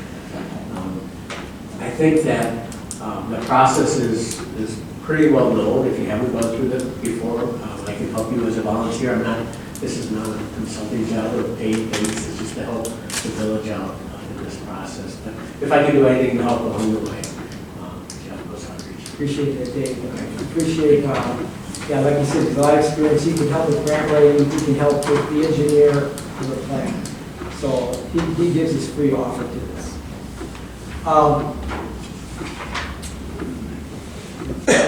Like you said, the grant would pay 80%. Now, like I said, it could be between $1 million and $100,000. If you take it at 20%, it'd be between $10,000 and $200,000 if you got the grant. But now I'm not including the other grant also. So, and also it can be in 3 phases. You can do it in 3 separate years and do 3 separate things. So even if you take the maximum amount of $1 million and it's actually going to be $200,000, and you divide that by 3, how much is that going to cost? Not a lot. I mean, it is a lot. I mean, it's tax money, yes, it is, but it's not as much as when you hear $2 million. No, it's not like that. I think it's worth the safety of kids and families. It's worth a lot of things. Greendale has no bike path in Greendale. Most cities have bike paths. Not bike lanes. Greendale has no bike lanes. Where? Just because I know we had to put one on 51st Street between Lewis and Grange. Lewis and Grange? Okay. We had to sorry? It's a small lot. Okay. So again, this is a much safer situation. But basically what I'm asking from the board tonight is 3 things. 1, is to put this in the comprehensive plan. Just put it in the comprehensive plan. That doesn't mean anything. It doesn't mean you have to do it or anything. You just put it in the comprehensive plan. Number 2, apply for the grant. Apply for the grant by January 22nd or 28th. And if the grant doesn't go through, if the grant does go through, let's say you get it, and you're saying, we don't have money, you can refuse it. There is no gamble here. That's it. So could it exceed $1 million? Well, I'm not an expert. Yeah. I can't tell you. Dave, he knows, he's I been would doing say it. no, based on what I've seen for the distance that we're talking about. Usually, you get into those dollars, you're talking about adding bridges, or you have complicated drainage issues, or utilities to relocate, or you have to buy right-of-way as part of the project. Real estate can add up very quickly. Those are the kinds of things that typically drive a project into that dollar value. If you're grading and adding asphalt, it's typically not a big undertaking from a construction standpoint, but it's when you get into utilities, drainage structures, real estate, right-of-way issues, those are things that tend to drive project costs up. Just a question. So how are you attracting the bikers on the Oak Leaf Trail from 68th and Loomis down into Greendale? Good question. Because those are the bikers we want, I feel. Good question. And I didn't see that in your new map. Well, let me explain. Right here, the Oak Leaf Trail starts right here, okay? And it connects right here, and it goes through the park. This is actually a shortcut for the Oak Leaf Trail. This is part of it could be an Oak Leaf Trail and a Green Belt Trail. So this is actually a shortcut back to the Oak Leaf Trail. So if So off 76th Street, you connect it? Or off Grange? It connects, it comes here, at Grange, it comes through here, and then it connects right here in Window Park, and it goes right here. It's part of the open trail. Can I just suggest what I've seen on trails around the country is directional signs. You may have seen them on the old MASH episodes where it was, so many thousand miles to New York. And trails in the country sometimes will say 1.5 miles to historic Greenville downtown, or 1 mile to Botanical Gardens at Window Park, or it could be a simple wayfinding sign at that intersection that directs people into downtown Greenville. You know what, I want to add one thing that I didn't mention. Not only is I am expecting to get the grant, okay, it costs $200,000, but I plan on doing fundraising. I have really 2 great ideas that I feel will pay a lot of this. And one is to have a haunted thing at Scout Lake, and I already talked to the county about it, kind of like the Hills Has Ice. And another one is to have a Greendale fair. And both of these, my group is willing to work on this, and both of these will bring in a lot of money for this. Not only that, there's fundraising, or not fundraising, but there's donations. I haven't even talked about donations. I have a couple of people that may want to donate quite a amount of money for this. So, and then you have the school. I want to talk to the school. When it's connected to the school, what's interesting about that connected to the school is that the school actually used for the cross-country running, they run through Whitnall Park. Now it comes right from the high school and goes directly to Whitnall Park. And it's a safer way for them to run. And because it connects to the school, I would ask the school, maybe you can keep a little bit of money for this. So there's many ways that this can be done, and I feel that eventually it could be paid for itself, and it wouldn't cost any taxpayers money by fundraising, donations, and all that. Eventually, I truly feel that it won't cost any taxpayers money in the future. that your goal? That's my goal. Okay, that's my goal, absolutely. How many miles would this trail be? When I opened up the books, first one that just popped up was 28, and there's 13, 14, 15, like. This trail right here? Yeah. 5 miles. So literally, you're doing less than a mile of working on a trail, and you're making a 5-mile trail. Because Oak Leaf Trail goes in the park, and it's already a trail. So literally, the work that Greendale's doing is less than a mile for a 5-mile trail. How did you determine, like coming down Northway, that we have the space, because it seems so narrow to me as far as. Broad Street. And Broad Street, yeah. It's not narrow. It has plenty of room for bike lane. Bike lane has to have 5 feet for a bike lane. It is a legal bike lane. It has plenty of room for cars. Is that a shared lane then? No, No. it's a bike lane. But On if each you have side, cars- on each side. If you have cars parked on Broad Street, which Yes. they're allowed going north. That's a good question. There would not be parking on the street. But I looked at the parking, and you have the bank, and then you have that other professional business there. There's 20 parking spaces at the bank, and there's 13 parking spaces at that business that goes right around it. Most people will park in the front, but they can use that. So I think it's a good idea not to have parking down Schoolway. It's kind of, when cars are coming, open the doors and stuff, it's a lot safer. And so, yes, it would have to eliminate the parking. And the bike trail is always going with traffic or against? I'm not a bike. Okay, bike traffic goes both ways. So you have a bike lane going this way, and you got a bike lane going this way. But this case would just be one side of the street. No, both sides. There's 5 feet of room. In fact, there's even a little bit more room for a bike lane and then for driving traffic. Yeah. It's 35 feet from one curb to the other. 35 feet.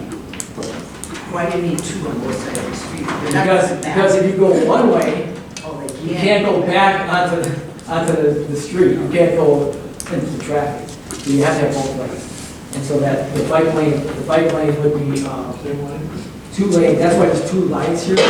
Bike lane on each side. People might be coming this way from the park or that way. Yes, one direction. And another thing, my first idea was to do the pathways behind. I know I like that, but some people, they don't like people riding on that sidewalk. And that's why, and the cost is quite a bit more. It adds another like half mile of sidewalk widening, so the cost is quite a bit more. And so that was my original cost, and that was part of that $2 million, and that, and other things that I did, so that's where the cost is really. It was really. And so I said, Broad Street, perfect, and it brings people in, right to the businesses, right there. Right there. Trustee Selby. I'm sorry. I have a question. I like conceptually the idea. But as far as being successful with the grant application, doing it in January, you had mentioned you get points if you have the fundraising set. So would we want to wait until we have the private fundraising? And the other question is, That's a problem. when we also need to have the actual cost, which we don't have because we did the wrong, very different map before we apply. So we would need to have that redone as well, right? Yeah, I've not seen this map. Well, we'll start off with, if we wait for this TAP grant, you have to wait another 3 years before you can apply for that again. And the infrastructure, they actually increased that TAP grant 60% of the infrastructure. So there's a lot of money available for now, right now. 3 years from now, who knows what's going to So you happen. can apply in 22 or in 25, not in 23, 24. No, not for that grant. No, it's like every 3 years that they do that grant. Am I correct? You're correct, but the DNR monies for the trails to the DNR is every year, every year. That's just That's the 50. 50. Yeah. That's the year. The DOT money is a cycle, it's every 3 years. And not to conflict with what you're saying, but Yeah. there is advantages to out so that you have all your I's dotted and T's crossed and apply for it, not rush it in and miss something. So I've had situations where people try to get in quickly and everyone is roadblocks because they missed something. The resolution is missing, or they don't have all their agreements in place, they don't have their local share budgeted. Those are all deal killers as far as the DOT is concerned. So if you have those things ready to go, and can commit to it, then usually a resolution is needed from this entity that's applying for the grant. Then you have a high chance of being in the hunt for the money. If you don't have those ducks in a row, I would encourage you for the next cycle to be patient over the next cycle. If you do get the money, how long do you have to spend it? Is there a time frame? I've heard up to 6 years. to spend it. There's an agreement that is signed with the state that indicates your term of agreement for spending the money. And I've heard that from the county bike person that's in charge of the bikes. She told me that up to 6 years to spend the money. Trust me. I guess my issue is not just because I live in that neighborhood, but you talk about going down Dorchester. How do you tell those people they can't park in front of their residence? They can't. Because it's a shared biking lane, it doesn't affect parking, it doesn't affect widening sidewalks or streets. But where is it? I mean, Okay, is it on one side of the road, is it on the other? Or is it in the middle of the road? It's a shared parking lane it's on the whole road, the whole side of the street. It's just a painting, what does it show exactly? There's a new term, fairly new, that the state started using a few years ago called a sharrow. Now, I don't like it, but that's what they call it. And it's a shared roadway. Waukesha has several of them where it's part of a bike route to get you from the New Berlin Trail over to the Glacier Trail. That's what this is doing. So it's not a bike route that's signed with a bike lane, a 4 or 5 foot lane. And are looked on very favorably by the state. Is that true? So if we go down this road, we're pretty much in.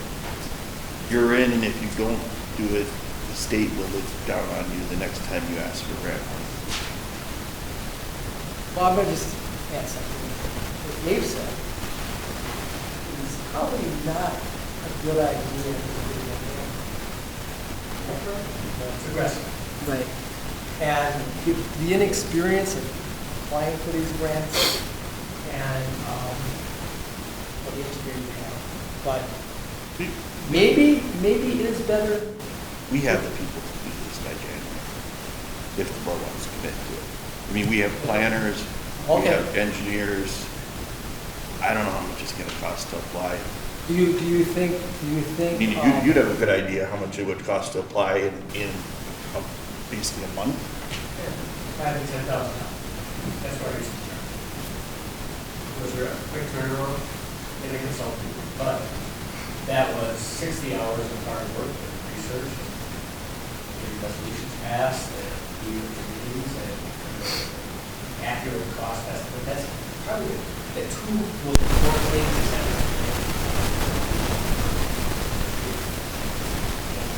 accurate cost estimate. Just below it, but the wrong number. Confident with the wrong number. It's good going in. We can't apply next year? The DOT world, the cycle comes every 2 or 3 years. This gap for the DNR trail stewardship, that's at the end. Because the other thing we're missing is any real public input. You know, advertising, have an open house, this is what we're planning on doing. Well, I'd like This to- is now gonna be in your backyard. Right. I'd like to add to that because the beautiful thing about it, if you get the grant and then you feel like there's a huge blowback on it, you know what? But then that It's would really hurt not us gambling. if we won a grant again. Because that's what I heard. Well, then that could be a problem. That'd be a big problem. Yeah. But you may have the same problem with a blowback anyway. Yeah, I mean, I guess I wouldn't. Trustee Sell. What I'd like to do is have R.A. Smith take the new plan and do their thing and tell us what it looks like. It's hard to, How much it would cost, if they can even do it. yeah. You know, part of what I saw was, you're running behind the high school football field. You're getting into the floodplain there. Don't think so, because I just pulled it up on the county GS website. Oh, yeah? It's, you're getting close, I can't tell for we're sure. getting close, but there's another way too. There's plenty of land in the county. Yeah, but then you gotta take the high school football field fence down and then put it back up again. No. There's a lot of room from the football field to the county land. In fact, the school cuts the grass. But I'll be honest, the world I run in, work in, Okay, is not this easy and not this quick as you describe it. I understand. And I've done, how many are we done? But my opinion, I guess, is, I mean, we've done water towers, revamped our whole water system, built many roads, bridges.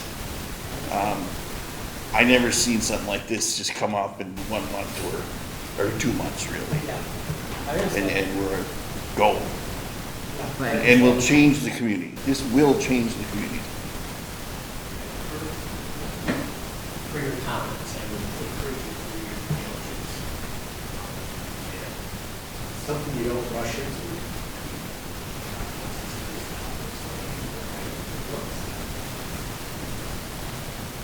I do like the idea. I think it's a great idea. And I appreciate all the time that you spent on this. It's just what you're up against. Right. It's a great concept, yeah. What sidewalk did people didn't want you to use, or have to It was actually sidewalk behind Clover. There was one person Yeah. who didn't like it. And he just said, the interesting thing is he said that we're going to have people from Waukesha coming in, and they're going to be playing baseball games back here, and that's what he said. You said that? Well, I wouldn't let that one can't say person who. change. Yeah, but I mean, I would prefer a path than the street. I mean, we have enough problems on Broad Street with people, you know. Well, we have a lot of events on Broad Street, No, you don't think it too, is what happens. Okay, well, that's I think we need to talk about that. that's another way, because then you just come all the way down Grange, and you come right to the sidewalk, the entrance up from Grange, and it comes all the way down behind the school, and it comes all the way southward. Now, that's where the cost is going to be. So I think we need further discussion. But yes, it does eliminate North Way, it does eliminate School Way, and it just comes right. It doesn't take them into the village, so I don't like that as much, but. Yeah. Well, when But we you do an see if you're explore going program. down, yeah, if you're in the backside of it, it is. Signage. Yeah, Signage. I like it. So I think we need to just talk some more about it, I think. But as far as putting in the comprehensive plan, that's something we can do. It doesn't cost Definitely, anything. yeah, Yeah, that that'd one be we for can- that, for sure. Could do that pretty quickly. I would move to put it in the comprehensive plan. Like a bike path plan. There's a comprehensive plan, there's a lot of statutory requirements. Oh. It's not quick. Okay. So we'll talk about it. Right. Well, curious what you're going to do. A lot of people. Just curious. Well, we can direct the staff to look at the comprehensive plan and see if it Well, no, he said it has to be a bike plan. Comprehensive plan, you've got notice requirements, so many days ahead. You're talking about, you'll never get the comprehensive plan done by the 28th of January. But that is the I problem, don't because if see you don't have a comprehensive plan, you're not going to get a grant. But I think we could do some kind of bike plan, separate from the comprehensive plan. But is that part of the comprehensive plan, the big part of the grant? It's a point here. If your plan is part of a regional plan, part of the village comprehensive plan,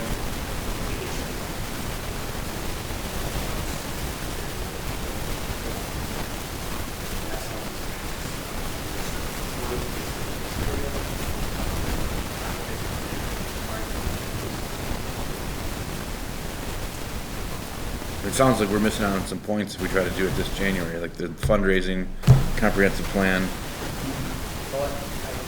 Yeah, maybe we start this process. and we get ready to get it accepted when we apply. I would agree. I would agree that maybe if the timing isn't good.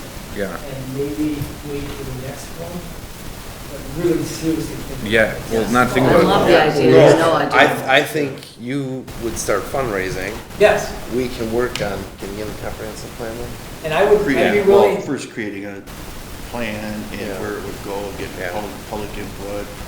and I would be willing, the money that is made for this goes into an account. Separate account. That's what it should do. for When you said you were either- gonna do either it's fundraising, for- that's what should Either it's for happen. this trail or just pathways. Yeah. Yeah, good idea. People would buy into that, because people like the pathways here. Yes. Things that the trail. So I guess I'd like to make a motion to direct staff to look into the plan, and modify the comprehensive plan, to allocate hours on this idea. Second motion. Okay. Any other discussion? Roll call, please. Yeah. Thanks, Dave. Awesome. Trustee Barbian? Aye. Trustee Sel? Aye. Trustee Unger? Aye. Trustee Peckmeyer? Aye. Trustee McFall? Aye. Trustee Alette? Aye. President Zaborowski? Aye. All right, next discussion. VOT 21-108, discussion and necessary action regarding a resolution designating the village manager as an authorized signer for the Village of Greendale for approved contracts and accepting donations. Andrew Michaels? Kristen would do this one, so she put it together. I don't know where she is.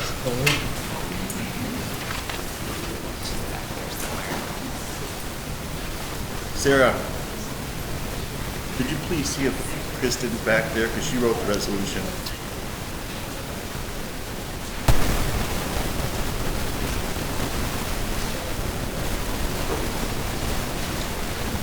Can handle this for us. Tuesday. I would. Sure, She can read it, but she doesn't. I can read it for you, that's fine. Go ahead.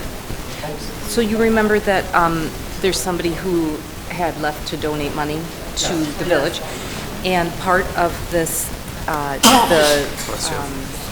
not sure what the name of the investment place is. Part of it is that they want to have this on file, and I think it's like a, to be sure that they don't let him sign for something that he's not authorized to sign for, and then that he's not really representing the village or something, that's where it would come from. So it's just part of their, they have like a kind of a standard thing that in addition to the, like other, well, he signed all of the paperwork that said, okay, but now it's like if you're, that the board of whatever, whether you're a corporation, whether you're a municipality, that the board says this person is authorized to sign for this. Yeah. I move to approve the resolution designating the village manager as an authorized signer for the Village of Greendale for approved contracts and accepting donations. Discussion at all? Roll call, please. Trustee Barbian? Aye. Trustee Sel? I abstained since I didn't hear anything. What? I'm gonna abstain because I just wasn't here for. Trustee Unger? Aye. Trustee Peckmeyer? Trustee McFall? Aye. Trustee Alette? Aye. President Zaborowski? Aye. Item H, BOT 21-109, discussion regarding ordinance 17.363, regulation of tourist homes. Placed on the agenda at the request of Trustee Feckmeyer and Trustee Barbian. Take it away. It's all yours. I'm going to speak to that. Trustee Barbie and I are bringing this before the board because we see it as a potential problem for Greendale residents and the integrity of our neighborhoods. We've seen more and more Greendale original houses being advertised on Airbnb type of sites on the internet. Right now, there are 10 being offered as tourist rooming houses or tourist homes, or some people call them Airbnbs. With some research, we found out that it's not just Greendale that has concerns regarding this, it's really all over the country. Many communities and cities in Wisconsin and around the country are passing ordinances to restrict the influx of too many of these homes in the neighborhoods. Currently, there's 11 Airbnbs in Greendale, 10 are in the originals. There are 3 streets in the village center that already have two Airbnbs on those streets. Each 3-bedroom house can accommodate 6 adults. That potentially is 3 or more vehicles needing parking spaces on these streets. This opportunity could attract out-of-state investors. I know of one already that's an out-of-state investor that's looking to buy a Greendale Original for an Airbnb. The statistics and trends say that there could be more of that. Many municipalities are implementing very strict ordinances, kind of similar to what we used to have. Many are restricting daily rentals and require that the property be owner-occupied, things such as that, things that we used to have implemented. We're proposing much less restrictions than that, than these other communities. We propose that we change the ordinance that we currently have to restrict the number of Airbnbs per street in Greendale.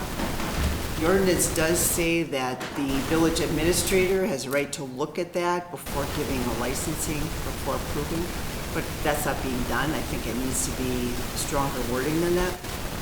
We should prevent short-term rentals from massing in a particular block in our neighborhoods, because I think that can happen. There's 3 streets, I already have 2.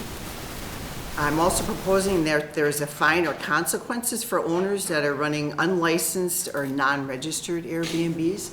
We don't have anything in the books about that, and there was some doing that, and if there's consequences, I think there'd be less of that. And the reason being is they could have a range of issues such as inadequate insurance coverage, potential safety and health problems because they've not been inspected. There are already many rental properties in the village center, as people that live in the village center know. There's several rentals right on my little bitty street, and that's okay. That changes the dynamics of the neighborhood though as well. Rentals are a for-profit business. The profit margin for Airbnb stands to be much greater than rentals. That's why it's so attractive for investors. For instance, a single-family 3-bedroom home in Greendale possibly rents for approximately $1,200 a month. Some of the same single-family Airbnb renting at, let's say, $200 a month, because they're somewhere in that range. Some of those they only need 6 nights to make up the $1,200 that they would have got in a whole month. So there's huge profit margin in that. I think we have a responsibility to protect residents and neighborhoods. Any restrictions should be weighed against the rights of property owners. So we're not we don't hate Airbnbs. We're not saying that we shouldn't have them in Greendale. We should just limit it in the case that things start getting carried away. Okay, go first to clear up. We cannot limit the number of Airbnbs. Every home in Greendale could turn into an Airbnb under state law. Every home, if they satisfy the rules and blah, blah, blah. The only thing we can do is restrict how many days they can operate under state law. That's it. Okay, that's why it used to be written that way, and that's why all the communities are going back to it. It makes it hard. It I makes don't like it that hard for an option. Airbnb homeowner, to make the business profitable. Because under the old law, they can only do it for 180 consecutive days, and rental period had to be more than 6 days. That's exactly what the other communities are going to. Because that's legal. What other communities are doing that? Appleton, Neenah, Madison, Green Bay, San Francisco, New York. A lot of San Francisco and New York? Well, other cities, but that doesn't... They're restricting Airbnbs. I don't know if it's because it sometimes can be harmful to hotels, especially with COVID and stuff, but. Ken, did you have anything at all?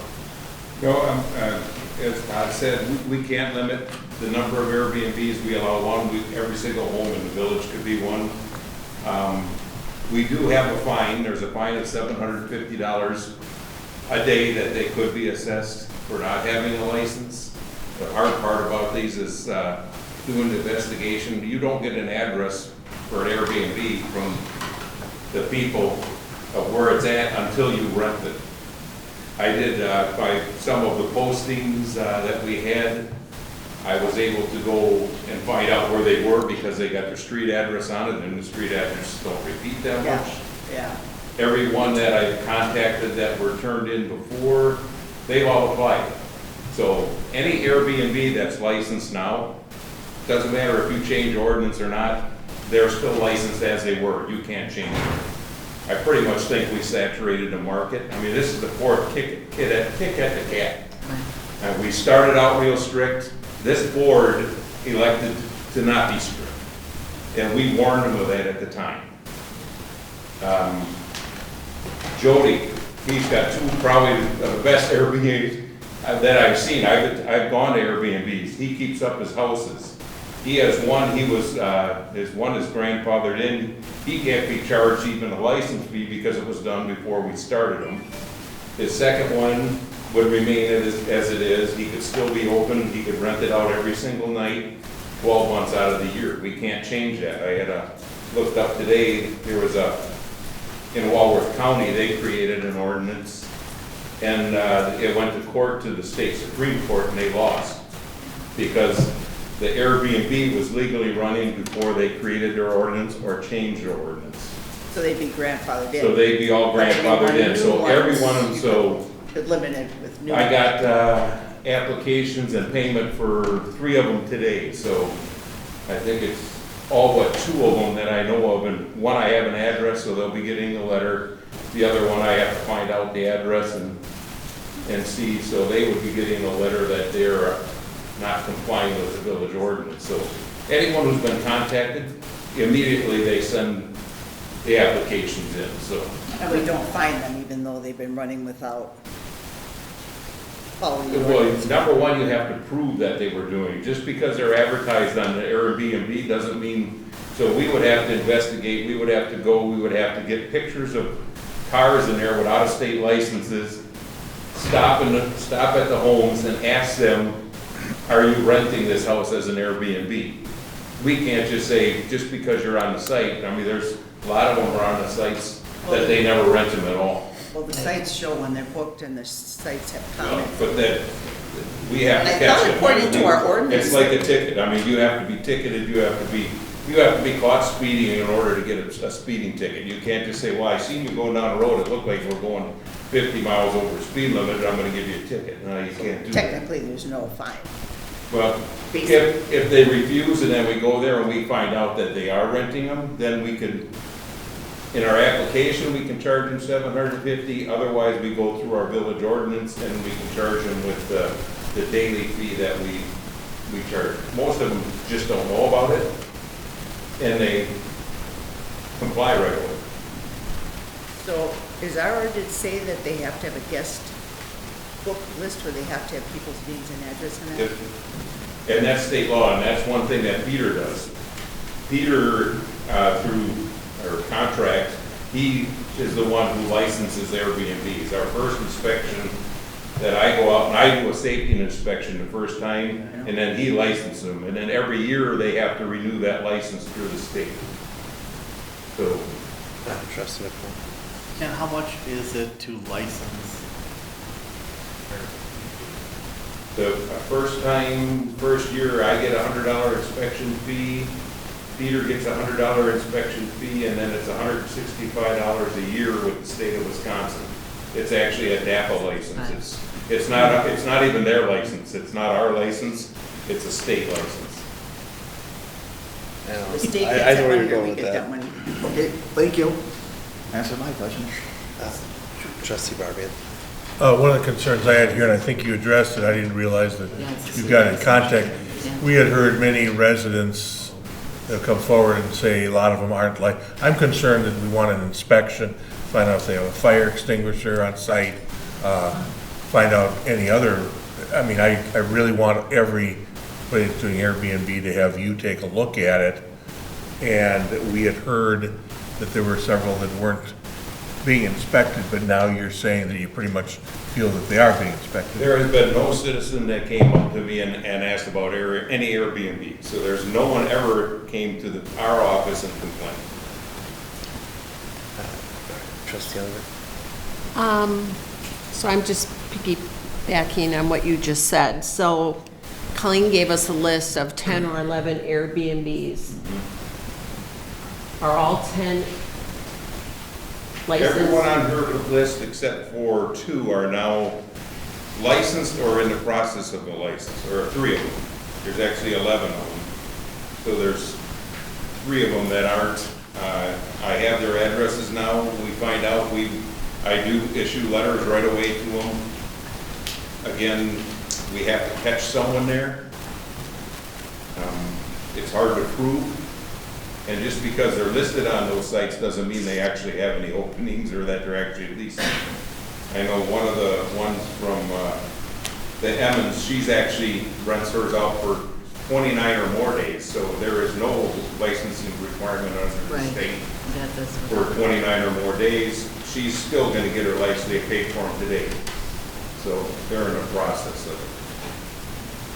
I mean, it was our concern and it was the lawyer's concern back when we first did this. And because Jody was so successful, he wanted to create another one. He's fixed his up. I mean, he's done a very good job on his. The board lowered it down to, we can have them anytime we want and you can rent them for 1 day if you want. That just encourages other ones to come along. So, I mean, the board has done this to themselves, basically, is what I'm saying. Well, the bonus is that they are inspected, they are kept up because people don't want to stay in the No, dumps. they have to meet the That's license. a bonus, it brings people into the village, but like Jody's, he's got 2, there's a house in between. The person in between is probably the only person in the village that's very unhappy about that because she has no neighbors. Never said anything to us. She's got people coming and going on either side of her. So, I mean, for me, I don't want that to happen to me. I don't have anybody on the other side of my home. I already have renters on this side, that's a problem, so. And not that they're a problem, it's just that you don't have any neighbors, you don't have any kids in the neighborhood, you know, it changes the dynamics of the neighborhood if you don't limit it somehow. And there's a lot of requirements for these Airbnbs. Every time there's a change of a tenant in there, if you change it every single night, you have to clean that complete house, you have to wash every bit of bedding. It's just like a hotel, they're run like a hotel. Nobody's If checking there's- on that, though. If there's any, You would hope, but nobody's checking. if there's any complaints, well, then that's what it's done by complaint, and they would go to Peter, and that's one of the things that he does, is that he would do complaints, and then they would not get a license the next year if they had to be. Well, plus they people post that online, and then, it's your business, so nobody wants to do that. So I guess the only way to limit it down the road is there a point where we say, there really is getting to be too many? We can't. Well, yes, because you can change your ordinances back to the restrictive. Oh, back to 180 days. Then the amount that are Grandfathered. established are their grandfathered in. but no more. So maybe we just all need to think about what point that is. I think we're close. I guess, can I ask your opinion on this? Hold on. Hold on. Abstain. You have a conflict of interest? Yes. I won't say a word. Just my suggestion.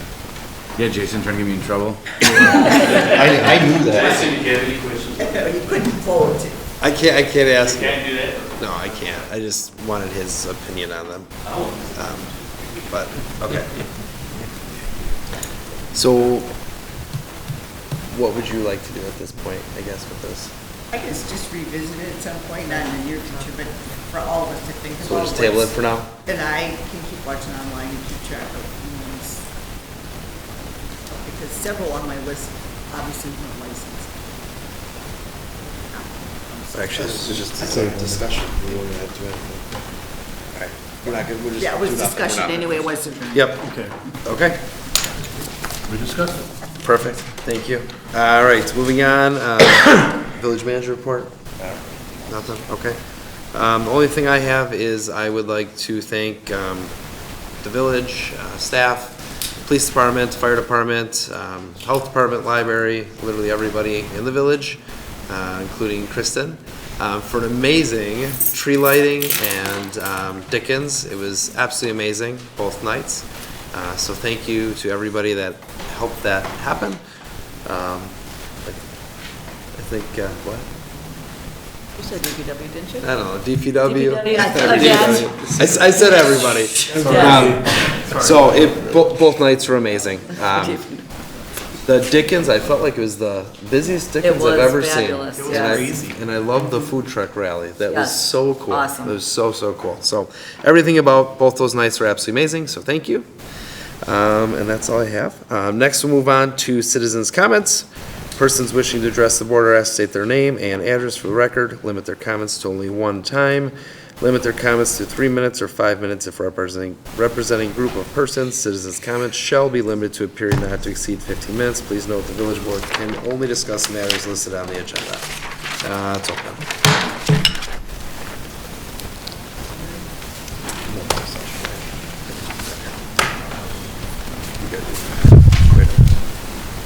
Joe Russ, 169 West Shuttle Drive, New Berlin, representing 5599 Bassford Street.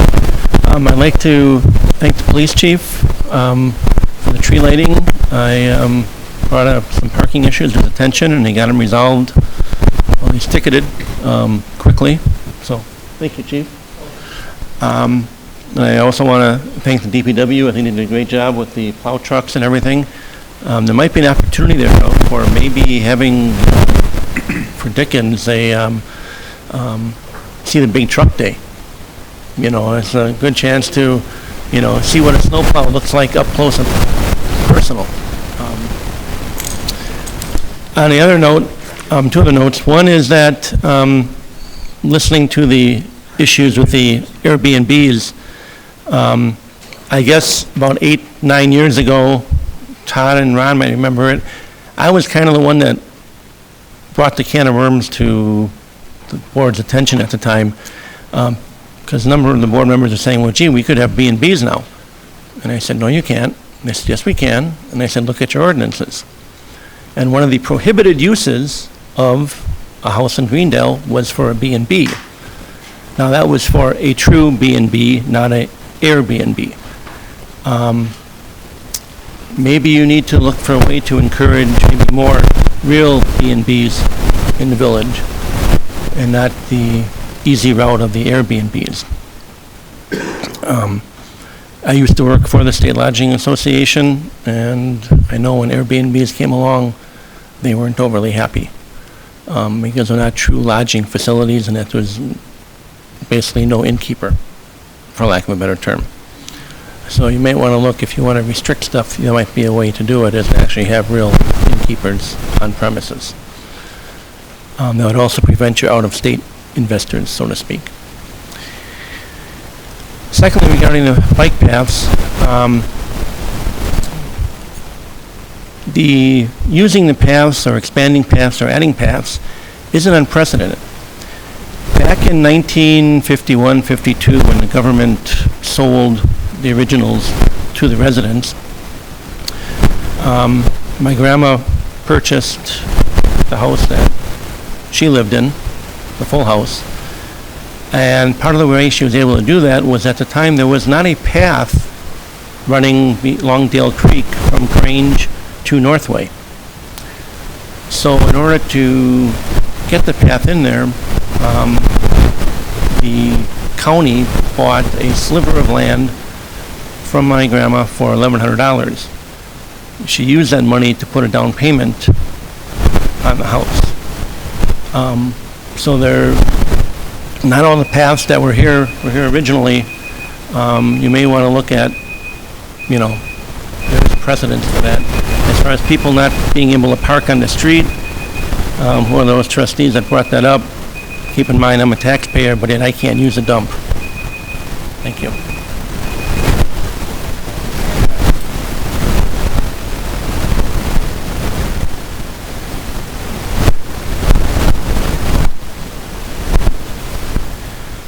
Yes, I'm Mark Zaluski, 8803 Green Hill Lane, and I really just want to take a moment to congratulate the board on pushing this forward, the bike path idea forward for the community of Green Hill. I think it's a real important step because I think it's going to put Greendale on the map in terms of being a city that's connected and open, and it's going to really set us apart from other communities in the area to be able to have something like this. We can get into the weeds on the details, which we did a little bit tonight, but I think the concept is there, and I think it's very important to push it forward and really set Greendale apart. So thanks for the effort. Thank you. Thank you, Brian.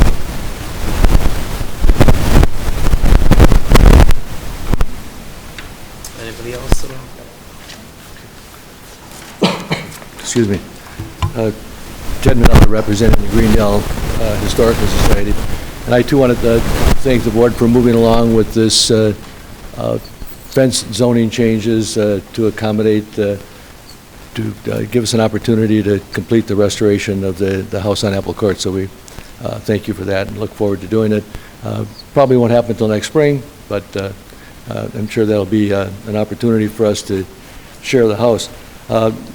One of the other things I wanted to mention to the board and the group here tonight, I know this magazine comes out, quarterly, and I hope some of you have seen this. Each of board get a chance to look at this. When we started talking about these Airbnbs, and we're using that as a generic term, that's the company that markets it, and we market through them. And we've been marketing Apple Court since June 19th, and have been very successful with it. The purpose for us to do this is to maintain the house for long-term sustainability so that the house can be shared with the community. And we share this house on a regular basis. We get calls virtually every week for someone that wants to take a tour of the house. And we want to make that house available for them. But just like any homeowner, we have bills to pay. And so even though we're a nonprofit, and maybe some people don't quite understand what the definition of a nonprofit is, we don't pay taxes, we don't collect taxes. That's by a 501c3, those are the federal statutes. But it doesn't mean that we can't raise money. So in terms of raising money, it's been alluded to that our mortgage was paid off. And I think this is just an example of how the community of Greendale supports what the Greendale Historical Society is doing with the house on Apple Court. On October 23rd, in one day, we raised $65,000 to pay off our loan. To me, that shows community support. And that's not the total amount of money that we raised. We budgeted and we came to the board, the village board, a few years ago with our plan, and we had a budget of $197,000. We've raised that much money. We came in under budget and on time with the restoration of the house. That money came from people in the village of Greendale. We didn't get a federal grant. We didn't get a state grant. These were people in Greendale that gave us from $1 to individual donors who gave $10,000 and more.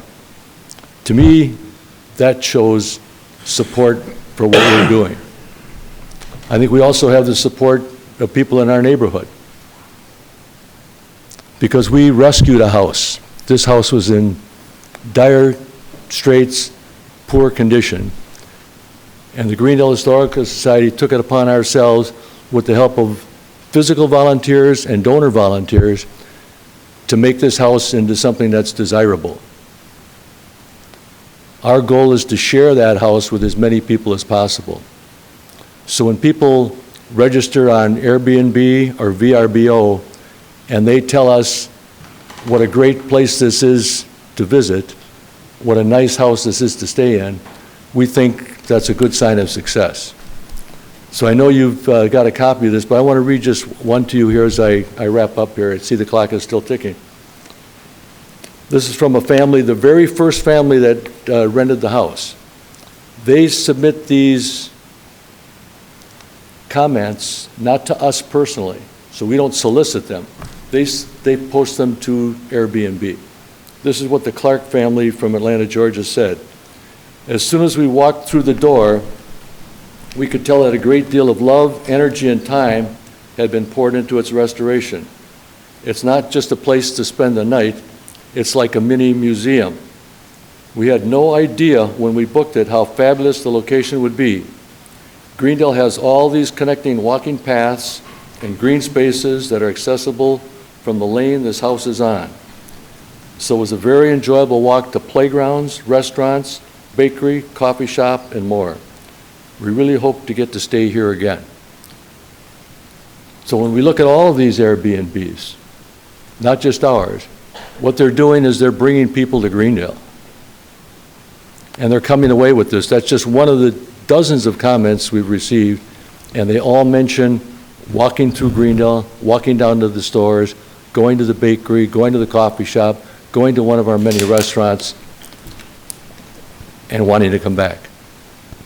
So I think we need to support the efforts that are being made, and we thank you for the support you've already shown us. Thanks, Dad. Okay, thank you. Thank you. Anybody else? First, last citizens' comments at all? If not, I see none. I will close it and make a motion to adjourn. Second. Roll call, please. Trustee Barbian? No. Trustee Sell? Yes. Trustee Unger? Aye. Trustee Beckmeyer? Trustee McFall? Aye. President Surprise.